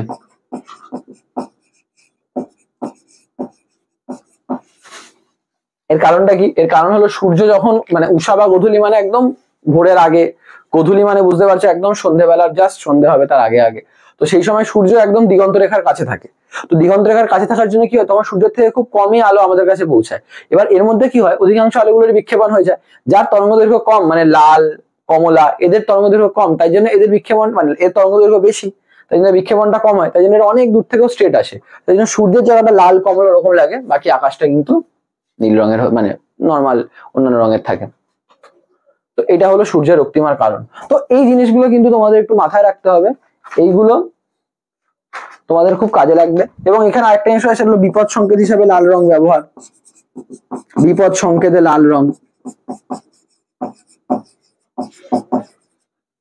তার কারণটা আশা করি বুঝতে পারছো। কারণ লাল আলোর তরঙ্গ দৈর্ঘ্য বেশি। তোমাকে যে কোনো উত্তর এখানে লিখতে হলে আগে বলতে হবে র্যালের সূত্রানুযায়ী বিক্ষিপ্ত আলোর তীব্রতা তরঙ্গ দৈর্ঘ্যের চতুর্থ ঘাতের ব্যস্তানুপাতিক। এবার তুমি তোমার উত্তরটা লেখো যে লাল আলোর ক্ষেত্রে কি হয়ে যাচ্ছে, লাল আলোর তরঙ্গ দৈর্ঘ্য খুব বেশি, তাই বিক্ষিপ্ত আলোর তীব্রতা খুব কম, লালের বিক্ষেপণ কম হয়, তাই লাল অনেক দূর থেকে স্ট্রেট আসে, তাই জন্য দূর থেকে লালকে দেখতে পারি, তাই জন্য বিপদ সংকেতে লাল আলো ব্যবহার করা হয়। তো এইগুলো ইম্পর্টেন্ট জিনিস। আরেকটি জিনিস আমি জাস্ট বলেছিলাম তোমাদের বলবো, মাধ্যমিকের জন্য it is not very important, তাও বলে রাখছি ছোট্ট করে। বিক্ষেপণকারী কণার আকার উপর কিভাবে নির্ভর করে, যত কণার সাইজ বড় হবে না, তত স্পিডে আসুক কি আস্তে আসুক ওর যায় আসে না। কণার সাইজ ছোট হলে ও স্পিডে আসা জিনিসকে তো সরাতেই পারবে না। বিক্ষিপ্ত কণার সাইজ যদি মোটামুটি বড় হয়, তাহলে সব আলোকেই সমানভাবে বিক্ষিপ্ত করতে পারবে, কারণ সাইজ বড়, তুই স্পিডে আসতে আমি সরিয়ে দেবো। কিন্তু সাইজ ছোট হয়, তাহলে কম তরঙ্গ দৈর্ঘ্যের আলোগুলোকেই বেশি বিক্ষিপ্ত করতে পারবে। তো এটা হলো ব্যাপার। এবং এর আমি একটা দৃষ্টান্ত বলে যাচ্ছি, বইতে নেই। মেঘের রং সাদা হওয়ার কারণ কিন্তু এটাই, মেঘের মধ্যে জলবিন্দু থাকে, জলবিন্দুগুলোর আকার নর্মাল বায়ুর ধূলিকণার থেকে অনেকটা বেশি হয়। তো সেই কারণে কি হয়, জলবিন্দু সূর্যের রশ্মির সমস্ত আলোকেই সমানভাবে বিক্ষিপ্ত করতে পারে, তাই জন্য কি হয়, মেঘের রংটা সাদা বলে মনে হয়। তো এই মোটামুটি আমাদের জিনিস, যেগুলো আমাদের মাথায় রাখতে হবে বিক্ষেপণের ক্ষেত্রে। এবং এর সাথে সাথে কিন্তু আমাদের আলো চ্যাপ্টারের সমস্ত থিওরি শেষ। এবার আমরা আমাদের এই লেন্সের পার্টটা থেকে এই পার্টের অব্দি যে কোয়েশ্চেন গুলো ইম্পর্টেন্ট হবে সেগুলো আমরা একটু দেখে নেবো। তো স্টুডেন্টস দেখো, এবার আমরা এই প্রশ্নগুলো নিয়ে এসেছে। এই প্রশ্নগুলো কিন্তু তোমাদের মাধ্যমিকের জন্য অনেকটা সাজেশন মূলক, তো সেই হিসাবে কিন্তু ব্যাপারটাকে তোমরা দেখো এবং ভালো করে প্রশ্নগুলো মাথায় রেখো। প্রথম প্রশ্নটা কি বলছে, একটা সমান্তরাল কাচফলকের ফোকাস দৈর্ঘ্য কত? সমান্তরাল কাচফলক থেকে যদি আলো পড়ে, ওরা কি মিলবে? না, ওরা জাস্ট পাশের সরে সমান্তরাল ভাবে বেরিয়ে যায়, তো কোনোদিনই মিলবে না। তো সমান্তরাল রশ্মি কোথায় গিয়ে মেলে, আমরা ছোটবেলা থেকে কি শিখেছি, অসীমে। তো এর ফোকাস দৈর্ঘ্যটাও কি লিখবে, অসীম। আচ্ছা, তারপর কাচ নির্মিত কোনো লেন্সকে জলে নিমজ্জিত করলে তার ফোকাস দৈর্ঘ্যের কি পরিবর্তন হবে? যে কোনো লেন্সকে জলে নিমজ্জিত করলে তার ফোকাস দৈর্ঘ্য বেড়ে যাবে, মনে রাখবে, বৃদ্ধি পাবে। এটা আমি করাতেও তোমাদেরকে বলেছি, যদি তুমি একটুখানি ভালো করে ওই জায়গাটা দেখে থাকো। আর জলের মধ্যে থাকা বায়ুর বুদবুদ কি ধরনের লেন্সের মতো আচরণ করে? মনে রাখবে, জলের মধ্যে থাকা বায়ুর বুদবুদ একটা অবতল লেন্সের মতো আচরণ করে। খুব ইম্পর্টেন্ট প্রশ্ন, কিন্তু এটা অনেকেই ভুল করতে পারে। তার কারণ হলো, ভেতরে আছে বায়ু, বাইরে আছে জল, তো বাইরের প্রতিসরাঙ্ক ভেতরের প্রতিসরাঙ্কের থেকে কি হয়ে যাচ্ছে, বেশি। তাই জন্য নর্মালি বায়ুর বুদবুদ থাকে হলো তোমার উত্তল লেন্স, বাট যেহেতু বাইরের প্রতিসরাঙ্ক ভেতরের প্রতিসরাঙ্কের থেকে বেশি হয়ে যাচ্ছে, তাই জন্য এটা অবতল লেন্সের মতো কাজ করছে। উত্তল লেন্সের অভিসারী ক্রিয়া ব্যাখ্যা করো। অভিসারী ক্রিয়া যখনই বলছে, তোমাকে কিন্তু এই প্রিজম দিয়ে, যেটা আমরা করেছিলাম, যেটাকে এভাবে আমি কতগুলো প্রিজমের সমষ্টি মনে করে এঁকেছিলাম, আশা করি তোমাদের মনে আছে, একটু আগেই আমি করেছি। তো এই এই এই এই করে ওরা একটা বিন্দু, কারণ প্রিজমের ধর্মটা কি, প্রিজম যেকোনো রশ্মিকে তার ভূমির দিকে দেখিয়ে দেয়। এই ছবিটা এঁকে এটা লিখে দিলেই কিন্তু কাজ হয়ে যাবে। চিত্রসহ উত্তল লেন্সের দ্বিতীয় মুখ্য ফোকাসের সংজ্ঞা লেখো। এটাও আমরা করেছি যে উত্তল লেন্সের ক্ষেত্রে সমান্তরাল প্রধান অক্ষের সমান্তরাল রশ্মিগুচ্ছ প্রতিসরণের পর যে বিন্দুতে মিলিত হয় তাকে ফোকাস বলে বা দ্বিতীয় মুখ্য ফোকাস বলে, এটাই লিখে দেবে। হ্রস্ব দৃষ্টি বা মায়োপিয়া কি? আমরা জানি মায়োপিয়া হলো কাছের জিনিস দেখতে সমস্যা হয় না, বাট দূরের জিনিস দেখতে সমস্যা হয়, মানে দূরবিন্দু কাছে চলে আসে। পুরো মায়োপিয়া নিয়ে কিন্তু ডিটেলে এখানে পড়িয়েছি ছবি এঁকে, তো ওই জায়গাটা কিন্তু ভালো করে দেখো, ঠিক আছে। এবং চোখের হ্রস্ব দৃষ্টিজনিত ত্রুটির কারণটা কি? দুটো কারণ আমি বলেছিলাম, দুটো কারণ আমরা আলোচনা করেছিলাম, যে কি কি কারণ। এক হলো আমাদের অক্ষিগোলকের দৈর্ঘ্য বড় হয়ে যাওয়া, ঠিক আছে। এক নম্বর ছিল অক্ষিগোলকের দৈর্ঘ্য বড় হয়ে যাওয়া, দৈর্ঘ্য না মানে আকার আর কি।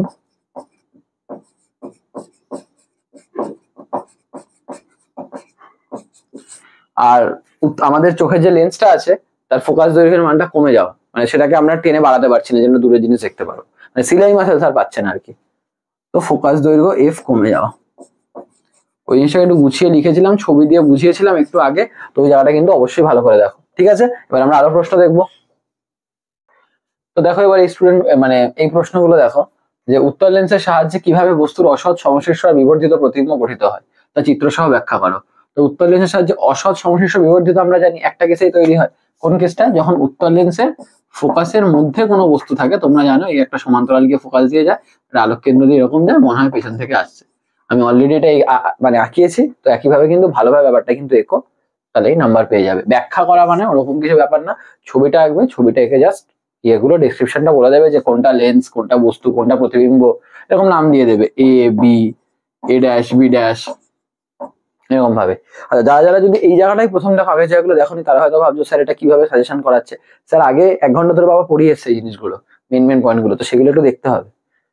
ঠিক আছে, লেন্সের ক্ষমতা বলতে কি বোঝায়, এর একক কি? লেন্সের ক্ষমতা মানে কি?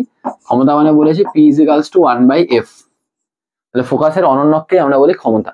ঠিক আছে, বা আরেকটা আমি ডেফিনেশন তোমাদের বলে দিতে পারি, উত্তল লেন্সের অভিসারী মানে উত্তল লেন্সের রশ্মিগুচ্ছকে অভিসারী করার মানে কতটা ভালোভাবে অভিসারী করতে পারছে এবং অবতল লেন্স কতটা ভালোভাবে অপসারী করতে পারছে, সেটাও কিন্তু লেন্সের ক্ষমতা। এইভাবে ডেফিনেশন দিতে পারো।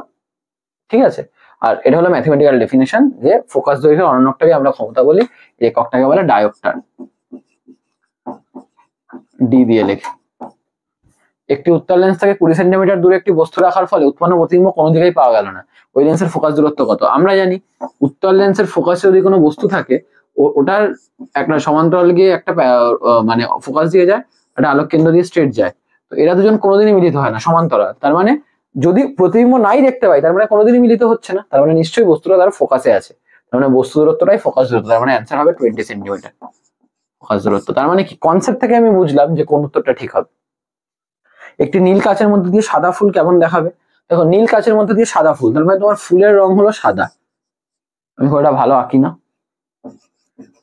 এবার নীল কাচ আছে তোমার সামনে, এবার সাদা ফুল থেকে সব বর্ণের রশ্মি আসছে। আমি কি শিখিয়েছি বর্ণের ক্ষেত্রে, যে যে রশ্মিটা মানে যে যদি ওর মধ্যে দিয়ে যদি আলো পাস করতে পারে, মানে যদি স্বচ্ছ মাধ্যম হয়, তাহলে যে আলোটাকেও মানে ওর যে রং, ও শুধু সেই আলোটাকেই পাস করতে দেবে, মানে ও ব্লু কালার, ও শুধুমাত্র ব্লু লাইটকে একদম এখান দিয়ে আসতে দেবে বা পাস করতে দেবে। বাকি সাদা বর্ণের যে কটা রং আছে, মানে ভাইলেট, ইন্ডিগো, ব্লু নেই, গ্রিন, ইয়েলো, অরেঞ্জ, রেড, মানে বেনিয়া সহ কলার তোমার ওই নীল বাদে সবটাই আর কি চলে আসবে। তো সেদিক থেকে মানে সবটাই শোষিত হয়ে যাবে, শুধু নীলটা এখানে চলে আসবে। তাই জন্য আমরা কিন্তু এই সাদা ফুলটাকে নীল রঙেরই দেখতে পারবো, এটা মাথায় রাখবে। তো নীল কাচের মধ্যে দিয়ে সাদা ফুল কেমন দেখাবে? নীল কাচের মধ্যে দিয়ে সাদা ফুল নীল রঙের দেখাবে, কারণ এখান থেকে নির্গত রশ্মির বেশিরভাগই সবই শোষিত হয়ে যায়, শুধু ব্লু কালারটা এখান দিয়ে পাস হয়, তাই জন্য আমরা ব্লু কালারটা আমাদের চোখে আসে, তাই সেটা দেখতে পারি। আলোর বিচ্ছুরণের প্রাকৃতিক উদাহরণ কি? রামধনু। শূন্য মাধ্যমে আলোর বিচ্ছুরণ হয় না কেন? খুবই ইম্পর্টেন্ট প্রশ্ন।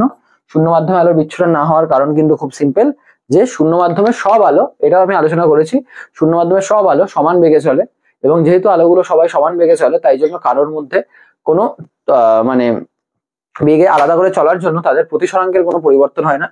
ঠিক আছে, এবং তাদের কোনো প্রতিসরণ হয় না, সব থেকে বড় কথা প্রতিসরণ হয় না বলে তারা আলাদা আলাদা কোনো বেঁকেও যায় না, তো সেই কারণে সবাই একসাথে চলে। যখনই কোনো মাধ্যম চেঞ্জ করে কি হয়, মাধ্যম চেঞ্জ করলে সবার বেগ আলাদা হয়ে যায়, তো সবার প্রতিসরণ কোণ আলাদা হয়ে যায়, তো সবাই আলাদা আলাদা কোণে বেঁকে যায়, তাই জন্যই বিচ্ছুরণ হয়ে যায়, ভেঙে যায়। শূন্য মাধ্যমে সবাই একসাথে এক বেগে চলছে, তাই জন্য ভাঙছে না। জিনিসটা কিন্তু আমি পুরো বুঝিয়ে লিখিয়ে একটু আগেই আমি করিয়েছি, সেখান থেকে তোমরা দেখতে পারো, বাট ইম্পর্টেন্ট প্রশ্ন, এটা মাথায় রেখো। ঠিক আছে, তাহলে আমরা আরো কিছু প্রশ্ন দেখে নেবো। আচ্ছা, এবার এই প্রশ্নগুলো দেখো। এফ ফোকাস দৈর্ঘ্যের কোন উত্তল লেন্সের থেকে 2f দূরত্বে কোনো বস্তু রাখা হলে প্রতিবিম্বের অবস্থান, প্রকৃতি ও আকার চিত্রসহ বর্ণনা করো। সেই কিন্তু একই ধরনের প্রশ্ন, এফ ফোকাস দৈর্ঘ্যের উত্তল লেন্স থেকে 2f দূরত্বে, তার মানে বুঝতে পারছো প্রতিবিম্ব 2f এই থাকবে।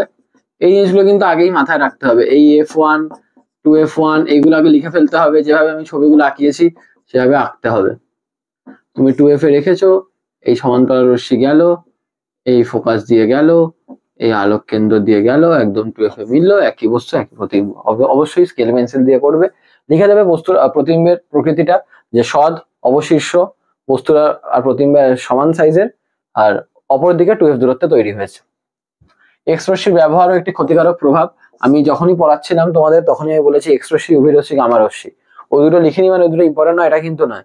এক্স রশ্মি, গামা রশ্মি, ইউভি রশ্মি, তিনটেই কিন্তু ইম্পর্টেন্ট। এদের মধ্যে পার্থক্য, সাদৃশ্য, বৈসাদৃশ্য যেতে পারে, ওই ব্যবহার আর ক্ষতিকারক প্রভাব থেকে লিখবে, খুব ইম্পর্টেন্ট প্রশ্ন কিন্তু। ঠিক আছে, ওইগুলো যেগুলো বলেছি তোমরা দেখে নাও, ওইগুলোই বলবে। যে ব্যবহার তো আমরা জানি, ভাঙা মানে শরীরে হাড় কোথাও ভেঙেছে কিনা সেটা নির্ধারণ করতে, এবং বা কোনো যদি আমরা অনুর ক্রিস্টাল বা কেলাস বলি, সেই কেলাসের গঠনটা আমরা নির্ধারণ করতে পারি। এবং এক্স রশ্মির ক্ষতিকারক প্রভাব মানে এক্স রশ্মি কিন্তু আমাদের মানে স্কিনের জন্য যে খুব একটা ভালো এটা নয়, তো সেটা আমাদের একটা ক্ষতিকারক প্রভাব আছে।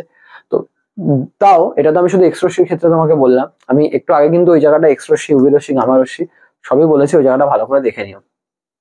আচ্ছা, র্যালে বিক্ষেপণ সূত্রটি লেখো, খুবই ইম্পর্টেন্ট। যে র্যালে বিক্ষেপণ সূত্র কি বলেছে, বিক্ষিপ্ত আলোর তীব্রতা তরঙ্গ দৈর্ঘ্যের চতুর্থ ঘাতের ব্যস্তানুপাতিক, তার মানে I প্রপোর্শনাল টু 1/λ⁴। ওটা বলে মানে এটা কিন্তু শেষে লিখবে, তার আগে স্টেটমেন্টটা লিখবে, বিবৃতিটা লিখবে, তারপর এটা বলে দেবে। পানীয় জলকে জীবাণুমুক্ত করতে কোন রশ্মি ব্যবহৃত হয়, মনে রাখবি ইউভি রশ্মি। এটাও শর্ট কোয়েশ্চেনের জন্য ইম্পর্টেন্ট। ঠিক আছে, মোটামুটি গুরুত্বপূর্ণ ইম্পর্টেন্ট সাজেস্টিভ টাইপের কোয়েশ্চেন আমরা এখানে দিলাম। তোমরা পুরো চ্যাপ্টারটাকে ভালো করে দেখে কিন্তু এই প্রশ্নগুলো মাথায় রাখবে, এবং খুব ভালো করে এই চ্যাপ্টারটা পড়ে পরীক্ষা দেবে। অনেক মার্কস আছে এখান থেকে, তোমরা কিন্তু চাইলে অনেক মার্কস এখান থেকে তুলতে পারো। পুরো বোঝার উপর মুখস্থর জায়গা আছে কিছু, বাট তুলনামূলক অনেক কম। তো ভালোভাবে চ্যাপ্টারটা আশা করি পড়েছো। তোমাদের ভালো লাগলে তোমাদের বন্ধুদের সাথে শেয়ার করো, এবং তোমরা আমাদের জানিও যে তোমাদের কেমন লাগছে। এবং আশা করি যদি তোমরা এই ভিডিওটা আজ তোমরা পরীক্ষার আগে দেখে থাকো, তাহলে তোমাদের পরীক্ষাটা তোমাদের খুবই ভালো হোক, এই আমরা মানে শুভেচ্ছা প্রদান করি। ভালোভাবে পরীক্ষা দাও, এবং এরপরে কোনো চ্যাপ্টার দেখলে সেটাও দেখতে পারো। তো আজকের জন্য টাটা।